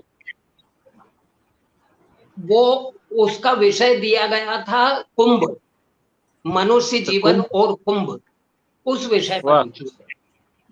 वाह, तो आपने 22 घंटे में सर मुझे धार्मिक विषय मिल गया था जी। तो मैं ये 22 घंटे 22 घंटे। हाँ बोलिए सर, आप बात पूरी करिए। ये 22 घंटे 44 मिनट में लिखी थी। और 22 घंटे 44 मिनट में उसका लेखन, उसका पब्लिशिंग, उसकी बाइंडिंग और उसका विमोचन वगैरह, 2 पुस्तकों की बिक्री और विमोचन समारोह में पुस्तकों का वितरण, ये सब शामिल। मुझे एक बात बताइए सर, अभी बहुगुणा जी कुछ पूछेंगे, इसके बाद मैं पहले सवाल ले लूं, फिर बहुगुणा जी को लेंगे। मैं सर ये इस 22 घंटे में और भी आदमी को बहुत सारे काम करने होते हैं, जो निपटाने होते हैं, वो आपने कैसे कंट्रोल किए? सर आवाज में प्रॉब्लम जा रही है मुझे सर। 22 घंटे लगातार लिखना, मैं ये कह रहा हूँ सर, 22 घंटे लगातार लिखना बहुत बड़ी साधना है, बहुत बड़ी तपस्या है। तो जो रोजमर्रा के काम है, जो शारीरिक आवश्यकता है, उस 22 घंटों में उसका आपने क्या किया? उसको कैसे रोका आपने, कैसे कंट्रोल किया? नहीं सर, सतत काम करना पड़ा, सतत किया गया।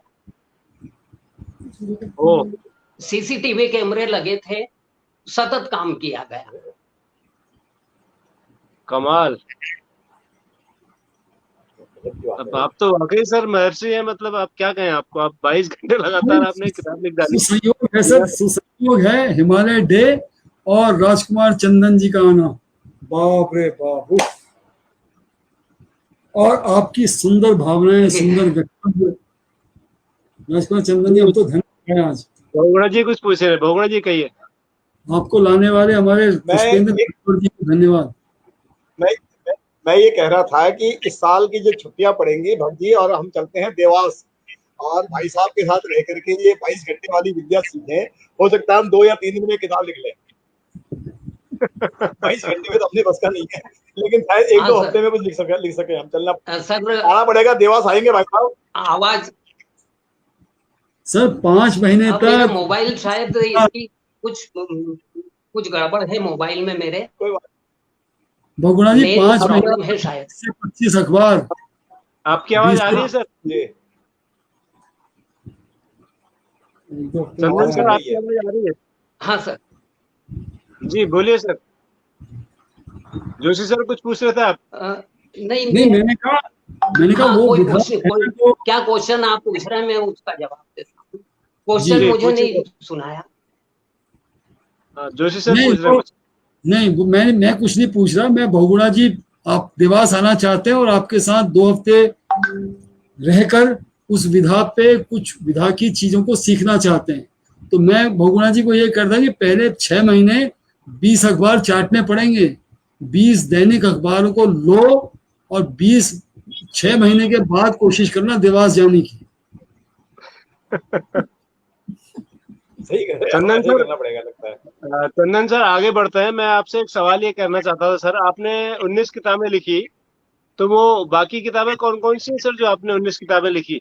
संपादन तो आपने 50 से ज्यादा पुस्तकों का किया है। बाकी पुस्तकें अलग अलग विषय पर है। जी।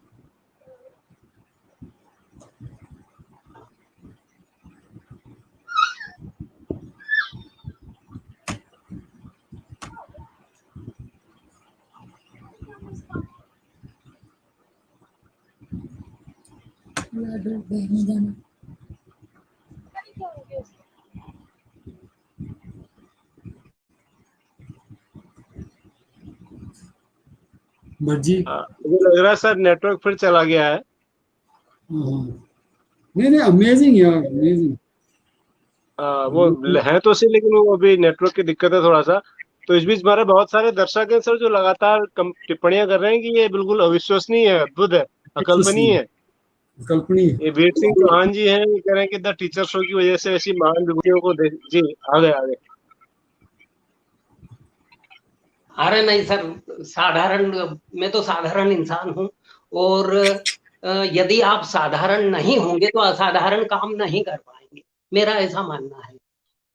जब तक व्यक्ति सरल नहीं होता, प्रकृति उसमें उसकी सहायक नहीं हो सकती। व्यक्ति को बहुत सरल बढ़िया होना बात है। पड़ेगा, सहज होना पड़ेगा, तब ही प्रकृति उसको अपने साथ या उसका साया प्रदान करेगी या अनुकंपा प्रदान करेगी, मेरा ऐसा मानना है। वाह, सही कह रहे हैं। बहुत अच्छा, बहुत सुंदर। आज तो कुछ कहते ही नहीं बन पा रहा। आज तो कुछ और कहते ही कौन नहीं कौन? बन पा रहा। ऐसा लग रहा है कि यार अपनी क्वेश्चन पूछ के अपनी मूर्खता को सिद्ध करेंगे हम अपनी। मैं इसीलिए चुप बैठना पसंद कर रहा हूँ। मौनम मौनम स्वीकृति लक्ष्मण। मौनम स्वीकृति लक्ष्मण। सर राजकुमार सर, और कौन कौन सी किताबें हैं? थोड़ा उनको दिखाइए और उनके बारे में बताइए सर। मुझे लग रहा है आवाज चले गई फिर से। नहीं, है नहीं सदैव लेकिन है। आवाज नहीं आ रही है। हाँ आवाज नहीं आ रही है, फ्रीज है, फ्रीज। जी। हाँ सर, कुछ पूछ रहे थे आप। हाँ, हम ये कह रहे थे सर, बाकी जो आपकी किताबें हैं उनके बारे में थोड़ा मान्यवर संक्षिप्त जोशी में जी, आप बताइए। कुछ पूछ रहे थे।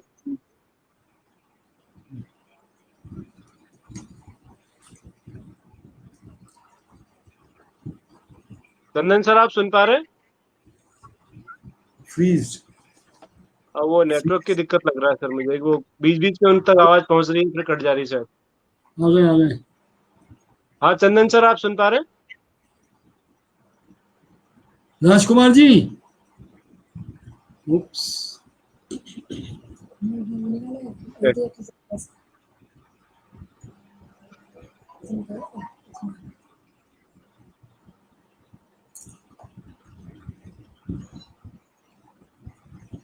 चले गए। लेकिन यार जी तो पुष्पेंद्र जी को बहुत बहुत आभार है, पुष्पेंद्र जी का ऐसे विभूति से दर्शन कराए। बिल्कुल सर बिल्कुल। पुष्पेंद्र भाई का बहुत बहुत तो धन्यवाद। ऐसे और हाँ। ये हमारे देश, मतलब ये कह सकते हैं ना जोशी सर, हाँ ऐसे लोगों, हमारे जो शिक्षा विभाग, जो शिक्षा नीति है, जो हमारा शिक्षा विभाग, चाहे चाहे राज्य का हो या केंद्र का हो, आप जी ये जी। देखेंगे कि फौज में कोई सिपाही, कोई जनरल बढ़िया काम करता है, बहुत सारी किताबें लिखी जाती है उनके ऊपर। शिक्षा बिल्कुल। विभाग में हमारे पास भी देखिए इतने ऐसे ऐसे शिक्षक मौजूद हैं जो अपने आप में एक नायक हैं, ये देश के नायक। नायक भी हैं। बिल्कुल ठीक, बिल्कुल बहुत ये अच्छी बात। नायक है, केवल केवल फौज। अच्छा, ये नायक ऐसे हैं कि जो नींव के पत्थर भी हैं, दिखाई नहीं देते आसानी से। ये लगातार रोज काम करते रहते हैं, रोज काम करते रहते हैं, और इनके काम के फलस्वरूप बहुत सारे लोग आगे बढ़ते हैं। तो ऐसे लोगों को मे- आगे लाना चाहिए शिक्षा विभाग को। मेरे जैसे मेरे फौज में। मेरे को ये हाँ, लगता है 5 बिल्कुल। सितंबर को जब अवार्ड दिए जाते हैं ना, तो जिन टीचर को अवार्ड जी मिलता है जी उनकी साइटेशन भी शायद ही बनती हो। वो एक पैराग्राफ जी साइटेशन जो है वो भी शायद ही बनता हो। वही, क्योंकि मैं जब था तो मैंने सुझाव दिया था, और 1 साल हमने सीसीआरटी में काम किया था, हमने बनाई थी मिनिस्ट्री ऑफ एचआरडी के लिए साइटेशन बनाई थी। तब से शायद सिलसिला वो जी जी। शुरू हुआ। नहीं तो मैंने कहा पुरानी साइटेशन दिखा दीजिए, पुरानी साइटेशन भी नहीं थी। और हजारों अच्छा। टीचरों को अवार्ड मिले होंगे जी जी जिन्होंने अच्छा काम किया, और ये देश तभी तभी चल रहा है। जी जी। जी। आगे फिर से चंदन सर आगे से हमारे एक दर्शक हैं जसपाल सिंह, वो एक बड़ा महत्वपूर्ण कमेंट कर रहे हैं। स्क्रीन पर है सर, आप पढ़ लीजिए। कह रहे हैं कि जो इंटरव्यूअर्स हैं उनके पास क्वालिटी के क्वेश्चन नहीं है। वो आगे क्या लिखा है मैं पढ़ नहीं पा रहा हूँ, क्योंकि वो उन्होंने अंग्रेजी में लिखा हुआ है और हिंदी। इसे कहते हैं असली मेधावी व्यक्ति। ये शायद हाँ चंदन जी के लिए कह रहे हैं कि उनके लिए मेधावी व्यक्ति है। हम तो मान ही गए, हम बौने हैं करके। बिल्कुल सर, बिल्कुल। और बीच में नेटवर्क चला जा रहा है सर, जो पूछना चाह रहे हैं तो नेटवर्क खा जा रहा है उसको। नहीं नहीं, वो कोई बात मतलब नहीं। हम जसपाल जी को पूरा आदर देते हैं, सम्मान देते हैं कि उन्होंने जी। अपनी बात तो रखी कि जसपाल जसपाल सर से अनुरोध है, जसपाल सर आपके पास कोई सवाल हो उनके स्तर के, तो कृपया हमें लिख के भेजें, हम आपकी ओर से उनसे पूछ लेंगे सर। हम पूछने में सक्षम नहीं हो पा रहे हैं शायद आज। तो हो सकता है आपके मन में कोई सवाल आ रहे हो ऐसे, तो आप कमेंट के रूप में लिख के भेजिए जसपाल सर, हम उसको पूछेंगे। चंदन सर फिर चले गए हैं। तो मैं सर बीच बीच में, चूंकि दर्शकों का समय बहुत कीमती है, अभी मैं जो फोटो दिखा रहा था वो नैनीताल का था बैकग्राउंड में, हिमालय अच्छा। दिवस की मैं बात कर रहा था। तो हाँ, आप में से जो लोग कभी नैनीताल नहीं आए हैं,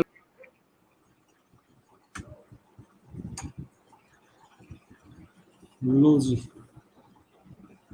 अच्छा, मिल गए, हाँ।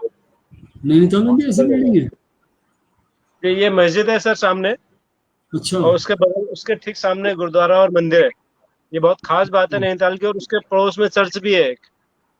बस ठीक है, चारों को एक साथ रख दिया आपने। चारों एक साथ हैं, और मस्जिद तो आप बहुत बड़ी देख पा रहे हैं सामने तस्वीर में, तो हरिवंश राय मैदान के बच्चन पास। जी की कविता हरिवंश राय बच्चन जी की कविता याद आ रही ना, बैर बढ़ाते मंदिर मस्जिद, प्रेम जी। बढ़ाती मधुशाला। आसपास वो भी होगी कहीं। जी जी। वो तो सर सार्वजनिक है सर। ये एक और तस्वीर सर मैं आपको दिखा रहा हूँ, ये बहुत महत्वपूर्ण तस्वीर है, अगर वाह। आप देख जी पा रहे हो इसको। जी जी जी। तो ये वेदिनी बुग्याल है सर।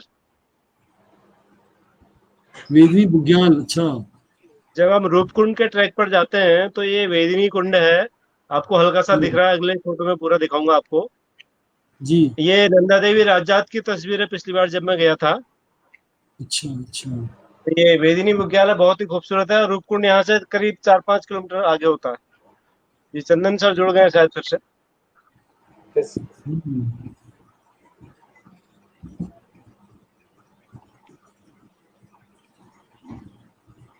हाँ जी चंदन सर, आप सुन पा रहे हैं आप हमें? हेलो चंदन हेलो। सर। जी, हमारी आवाज आ रही सर आप तक? हाँ सर। जी। तो मैं वो बीच में सर नेटवर्क के जाने से बातों का सिलसिला टूट जा रहा है, तो अब हमने आपसे दुनिया की सबसे लंबी गजल तो सुन ली, अब एक छोटी गजल भी सुनते हैं सर।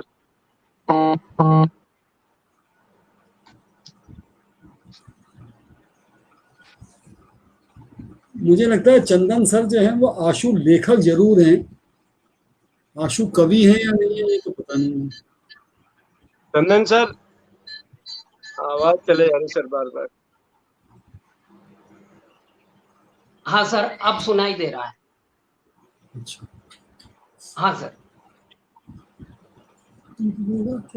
ये एक हमारे डॉक्टर भट्ट का अनुरोध है कि आपने सबसे बड़ी गजल लिखी, विश्व रिकॉर्ड बनाया, कुछ छोटी गजल हमें सुनाइए अपनी स्वरचित। कोई भी छोटी गजल आपने लिखी हो तो। एक ठीक ठीक है ना। हाँ, एक नज्म भी लिखी है। चूंकि मैंने मैंने एक साहित्य में और कला में सभी में प्रयोग धर्मिता मेरी आदत रही है। बहुत एक सुंदर। छोटी बहर की गजल सुनाता हूँ। जी जी जी। और स्वागत है। 3 4 5 शेर हैं इसमें। और ये एक प्रयोगवादी गजल है। किसी किसी मिसरे यानी किसी किसी पंक्ति में तो मैंने एक ही शब्द से मिसरा पूरा किया है। सुनिएगा। 400 इसमें शब्द है चारों तरफ, और दू बदू है यहां वहां। सुनिएगा। 400 400 400 400 400 400 400 400 जुस्तजू जुस्तजू जुस्तजू जुस्तजू 400 400 400 400 जुस्तजू जुस्तजू जुस्तजू जुस्तजू। और शेर देखिए कि हाँपती कांपती दौड़ती जिंदगी, हाँपती कांपती दौड़ती जिंदगी, दो बदू दो बदू दो बदू दो बदू।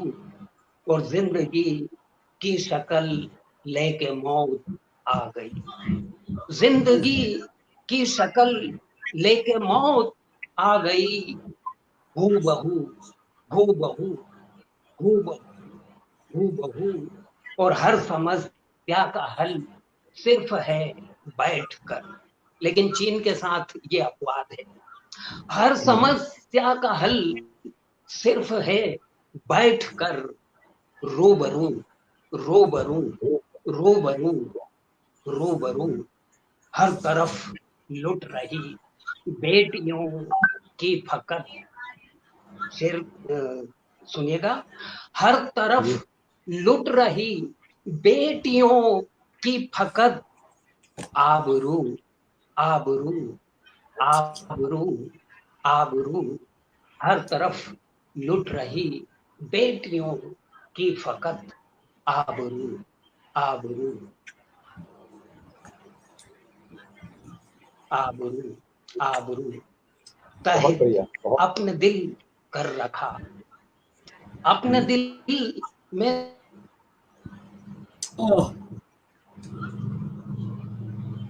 बहुत बढ़िया हुआ है इनका। ये तो जो वो पहला शब्द मुझे वो मैंने याद आ रहा था कि 400 जो शब्द मैंने किया, तो 400 का अर्थ क्या था? जुस्तजू तो समझ में आया, 400 क्या है?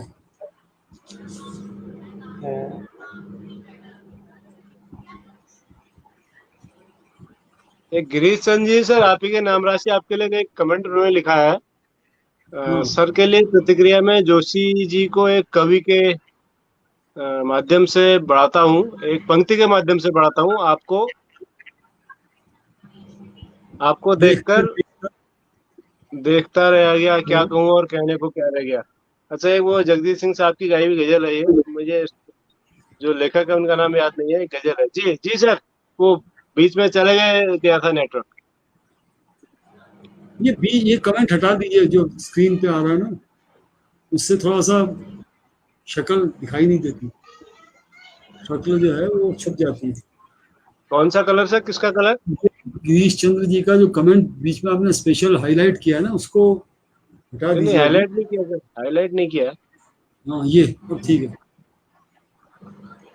जी चंदन जी, मैं जानना चाहता था राजकुमार जी, 400 शब्द जो है 400, उसका अर्थ क्या है? हाँ, 400 मतलब चारों तरफ। अच्छा, चारों तरफ चारों तरफ जुस्तजू। ठीक ठीक, वाह। जुस्तजू जुस्तजू यानी तलाश। 400 400 400, हर तरफ चारों तरफ तलाश ही तलाश है। हर व्यक्ति किस चीज की तलाश ही तलाश है करता है। और किस चीज की तलाश है पता नहीं है, वो किस चीज की तलाश कर रहा पता नहीं है। हाँ, पता नहीं।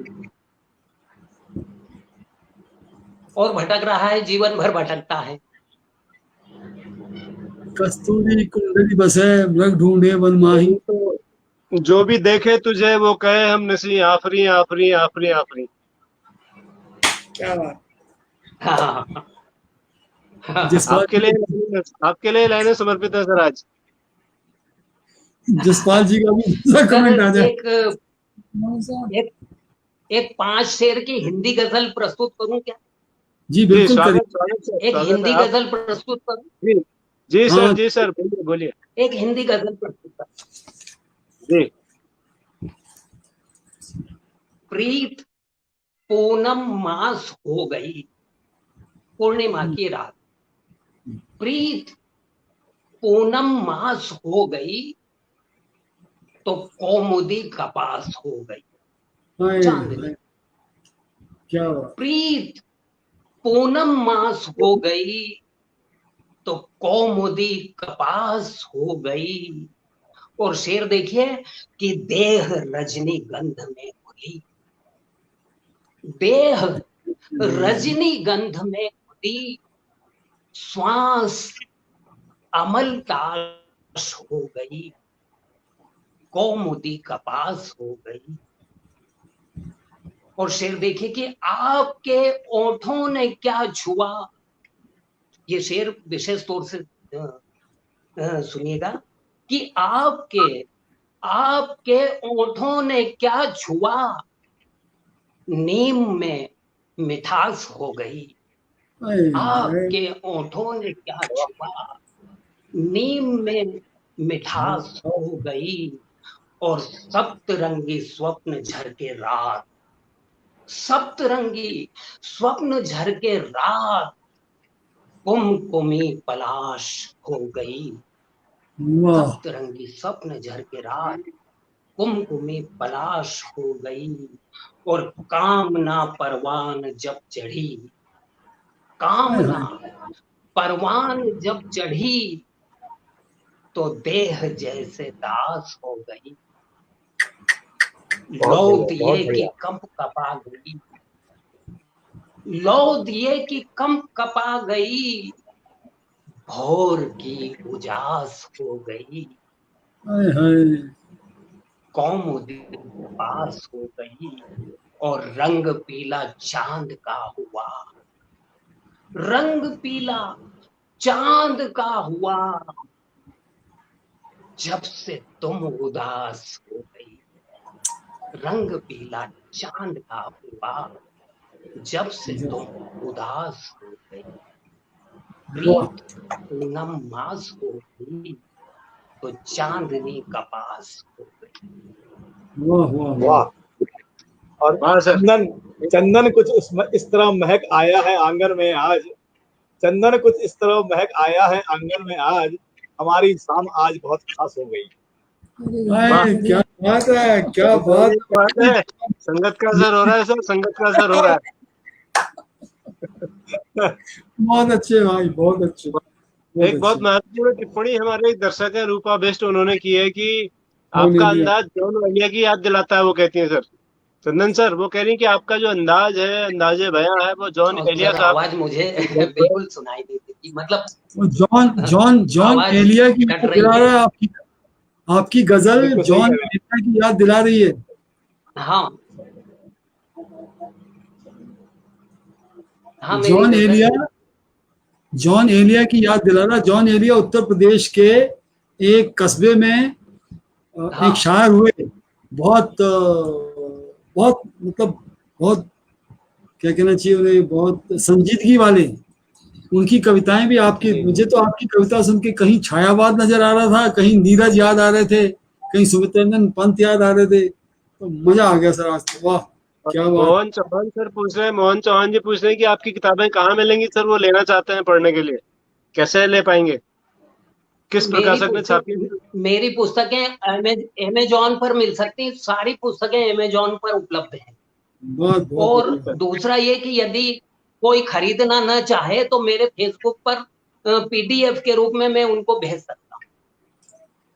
जी अच्छा, जी, बहुत बहुत धन्यवाद सर, पीडीएफ बहुत। वो मुझसे बुलवा सकते हैं सीधे, वाह, क्या बात है सर, और क्या अमेजॉन बात से है। डायरेक्ट।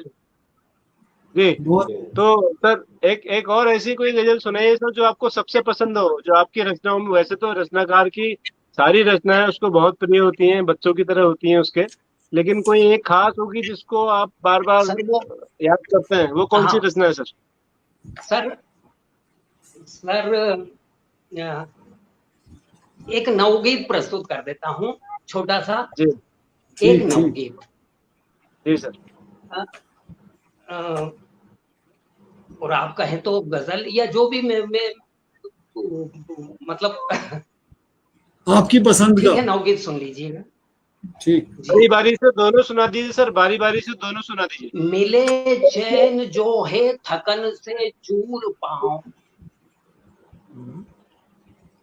मिले चैन जो है थकन से चूर पाऊं, एक टुकड़ा भर यदि मिल जाए छाँव।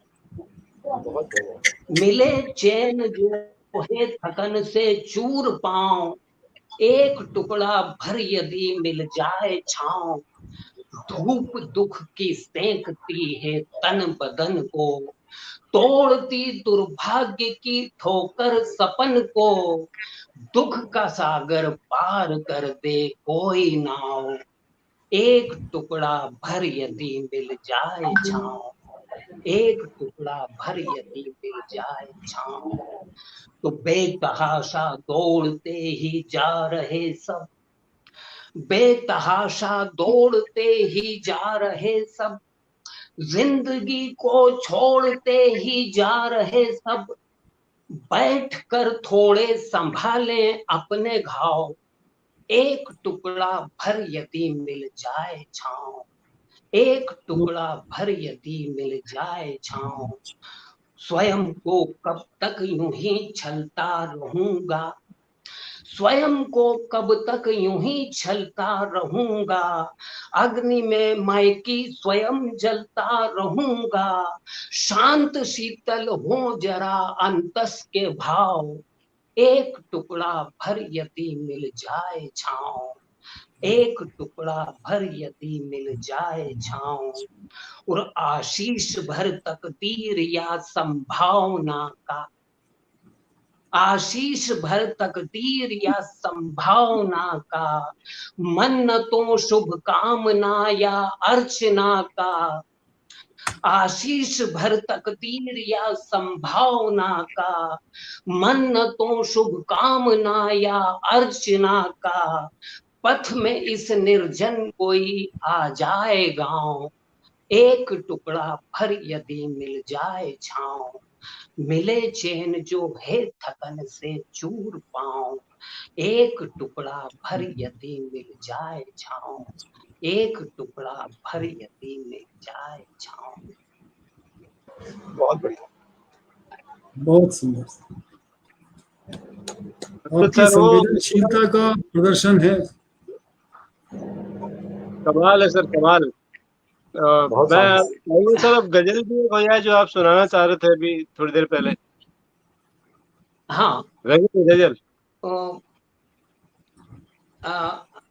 वो गजल मैंने पूरी सुना दी, लेकिन आपको शायद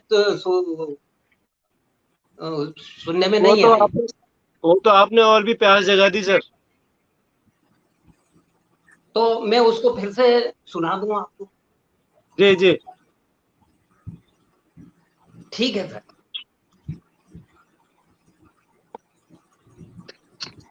जी जी।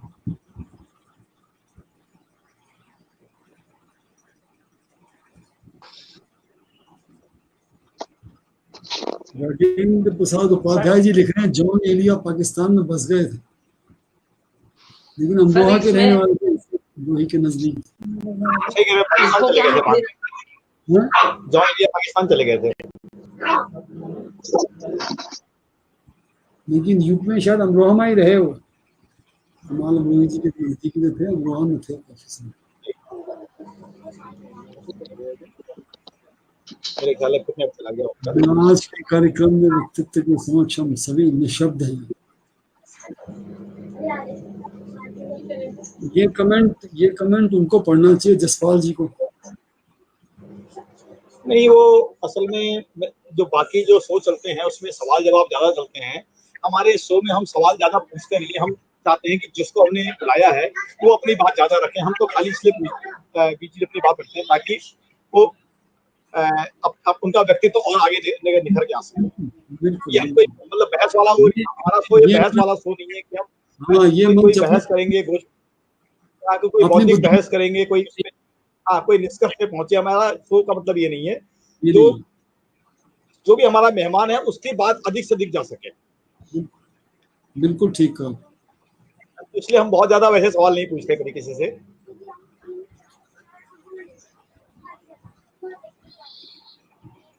नहीं तो सवाल जवाब तो गजल हो या कविता हो, नृत्य हो, संगीत हो, दुनिया भर के उसमें धाराएं हैं, दुनिया भर के वाद है, दुनिया भर के विचार हैं, तो वो कभी खत्म नहीं होती।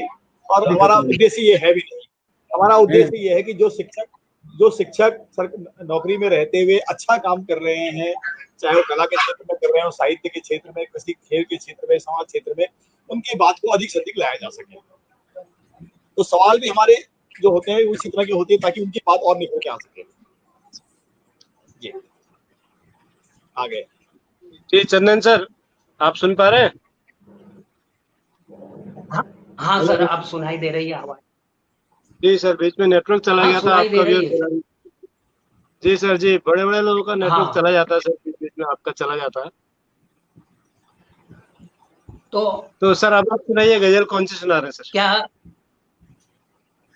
ठीक है, फिर से वही गजल सुनाऊं सर?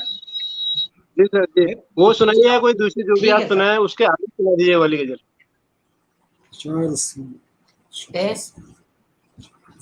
ठीक है, उसी गजल को मैं रिपीट कर देता हूँ। 400 400 400 400 चारों तरफ 400 400 400 400 जुस्तजू जुस्तजू जुस्तजू जुस्तजू, हाँपती दौड़ती कांपती जिंदगी, दो बदू दो बदू दो बदू दो बदू, जिंदगी की शक्ल लेके मौत आ गई, जिंदगी की शक्ल लेके मौत आ गई, हू बहू हू बहू हू बहू हू बहू, और हर समस्या का हल सिर्फ है बैठकर, हर समस्या का हल सिर्फ है बैठकर, रोबरू रोबरू रोबरू रोबरू, और हर तरफ लुट रही बेटियों की फकत, हर तरफ लुट रही बेटियों की फकत, आबरू आबरू आबरू आबरू, तशनगी के शहर में भटकती रही, तशनगी प्यास, तशनगी के शहर में भटकती रही, आरज़ू आरज़ू आरज़ू आरज़ू, तमन्ना, आरज़ू आरज़ू आरज़ू आरज़ू, और अपने दिल में तुझी को छुपा कर रखा, अपने दिल में तुझी को छुपा कर रखा, खोबरू सुंदर, खोबरू खोबरू खोबरू खोबरू, और दिल की आंखों से देखो तो है बस वही, दिल की आंखों से देखो तो है बस वही, 400 400, ईश्वर दिल की आंखों से देखो तो है बस वही, 400 400 400 400। बहुत बढ़िया, बहुत बढ़िया। शहीदों का लहू आसमां पे चमक रहा, शहीदों का लहू आसमां पे चमक रहा, सुरखरू सुरखरू सुरखरू सुरखरू। क्या बात, क्या बात बहुगुणा जी, रंग क्या है बात है बहुगुणा जी। तुमको सुन करके लगा हमको ऐसा सर तुझको सुन करके मुझको हाँ लगता है ऐसे क्या कहूँ क्या कहूँ क्या कहूँ क्या कहूँ। बहुत बढ़िया। क्या बात है। आपने भट्ट साहब आपने काफिया मिला दिया। जी, थोड़ी बहुत आप जैसे लोगों की संगत में रह के कोशिश कर रहा हूँ सर। कमाल है, आप तो मतलब क्या कहूँ, और आज तो वाकई क्या कहूँ क्या कहूँ क्या कहूँ क्या कहूँ। यही कह तो सकते हैं, सर चुप रहूं चुप रहूं चुप रहूं। जी, मोहम्मद जी भी आज ठीक है। बहुत चलो बढ़िया, यार, बहुत बढ़िया, चंदन सर आनंद आ गया। आप वाकई राजकुमार हैं, और हाँ राजकुमारों के सिरमौर हैं साहित्य की। अगर हम बात करें आपके क्षेत्र से, आपके पड़ोस से एक और बड़े अजीम शायर, अभी कुछ दिनों पहले उनका इंतकाल हुआ था, राहत इंदौरी साहब। लेकिन आप उनसे किसी भी तरह से, मतलब हर तरह से मुझे तो ऊपर ही नजर आते हैं। आपका जो अंदाज है, आपका जो सुखन है, और आपका जो आपने जो लिखा है, वो कहीं से कहीं तक मुझे, मतलब तुलना नहीं है सर, उसकी किसी से भी तुलना नहीं है, सच कहा जाए तो। सही कह रहे हैं। अमेजिंग। कमाल है। ये बात अलग है कि नेम फेम सर किसी को मिल जाता है, किसी को नहीं मिलता। अब ये तो सर क्या है कि सबकी यात्रा है अपनी अपनी, और जो जिस दिशा में जाता है उसको वो मिलता है। बस। आदमी बिल्कुल। अपराध करता है, वो अपराध की दिशा में जाता है, वो उसकी साधना है, उसमें वो सिद्ध होता है और न मालूम क्या क्या कर गुजरता है। जो सही बात। तपस्वी है वो उन्नयन की दिशा में जाता है, उसमें ये बुद्ध पुरुष हो जाता है। तो ये दिशा का अंतर है केवल। मैं एक, चूंकि एक ये बात निकल आई है, तो मैं बहुत छोटी सी एक क्षणिका जैसी एक कविता आपके समक्ष रख रहा हूँ। मुक्त कविता स्वागत है। कि स्वागत है। मनुष्य मनुष्य मनुष्य दिशा यदि अपनी प्राकृतिक रखे तो वो कैसे उसका उन्नयन हो सकता है। तो जी। मुक्त कविता है छोटी सी। जी। हर दिन वह पढ़ो जो कोई नहीं पढ़ता, हर दिन वह पढ़ो जो कोई नहीं पढ़ता, वह गढ़ो जो कोई नहीं गढ़ता, क्या बात। ऐसा करो जो कभी न किया गया हो, उसको जियो जो कभी न जिया गया हो। तुम सब कुछ कर सकते हो, जीवन को तारों से भर सकते हो, क्योंकि अस्तित्व ने तुमको गढ़ा है, हर खजाना तुम्हारे भीतर ही पड़ा है। तुम सृष्टि के श्रेष्ठ हंस हो, मानव के रूप में ईश्वर का ही अंश हो, मानव के रूप में ईश्वर का ही अंश हो। बहुत सही। बहुत बढ़िया सर, बहुत बढ़िया। बहुत कमाल है सर। अद्भुत, अद्भुत। अ, आप इस शो में आए सर, हमारा सौभाग्य है। और कुंवर पुष्पेंद्र सिंह राठौर देवास वाले, हम उनके बड़े आभारी हैं। अगर वो इस प्रोग्राम को देख रहे हो, सुन रहे हो, तो हम उनको फोन करके भी धन्यवाद देंगे, उनसे बात करते रहते हैं हम। वो बड़े हमारे बहुत ही अजीज हैं, राठौर साहब। तो आज हम, मुझे लगता है कि 1 घंटे के शो में हम 1.5 घंटे से ऊपर पहुंच चुके हैं, और ये ऐसा रोज हो जाता है। आप जैसी बड़ी शख्सियत जब कार्यक्रम में आती है तो समय अपने आप बढ़ जाता है, और अगर नहीं बढ़ता तो ये नेटवर्क उसे बढ़ा देता है। हाँ नेटवर्क बढ़ा देता है। जी। तो कल सर हमारे हाँ साथ, मैं आप अपने, आपका भी। जी जी, मैं अपने दर्शकों को एक हाँ सूचना दे दूं सर, फिर आपसे अंतिम कुछ बातचीत करेंगे।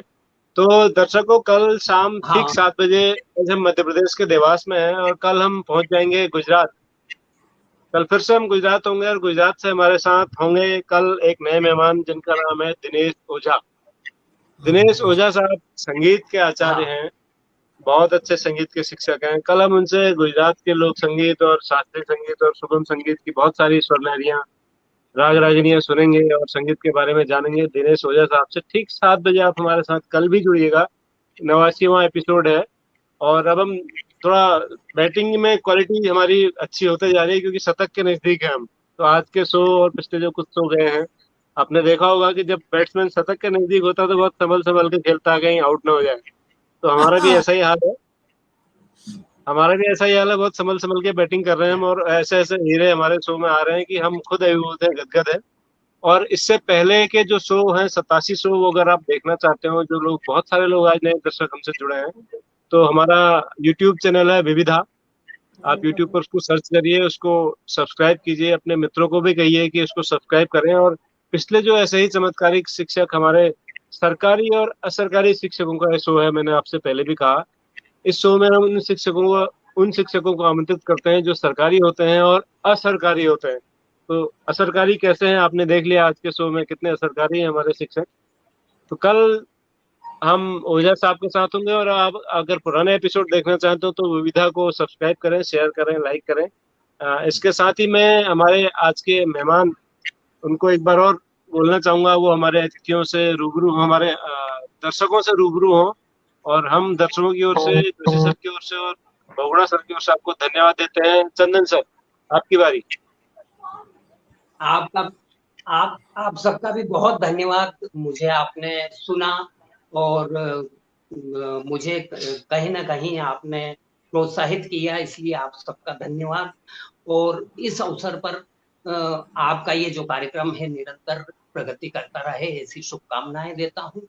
और मैं सिर्फ इतना ही कहना चाहता हूँ कि हमारी आज का जो विषय है कला और साहित्य, शिक्षा में कला और साहित्य, तो जिस शिक्षा में कला और साहित्य नहीं होगा, वो कला बिल्कुल निर्जीव हो जाएगी, पथरीली जमीन के बंजर जमीन हो जाएगी। इसलिए मेरा मानना है कि कला और शिक्षा को, कला और साहित्य को, हम कला, साहित्य और संस्कृति हमारी शिक्षा से बिल्कुल पूरी तरह से जोड़ने का प्रयास करें और उसे एक रस में शिक्षा प्रदान करें।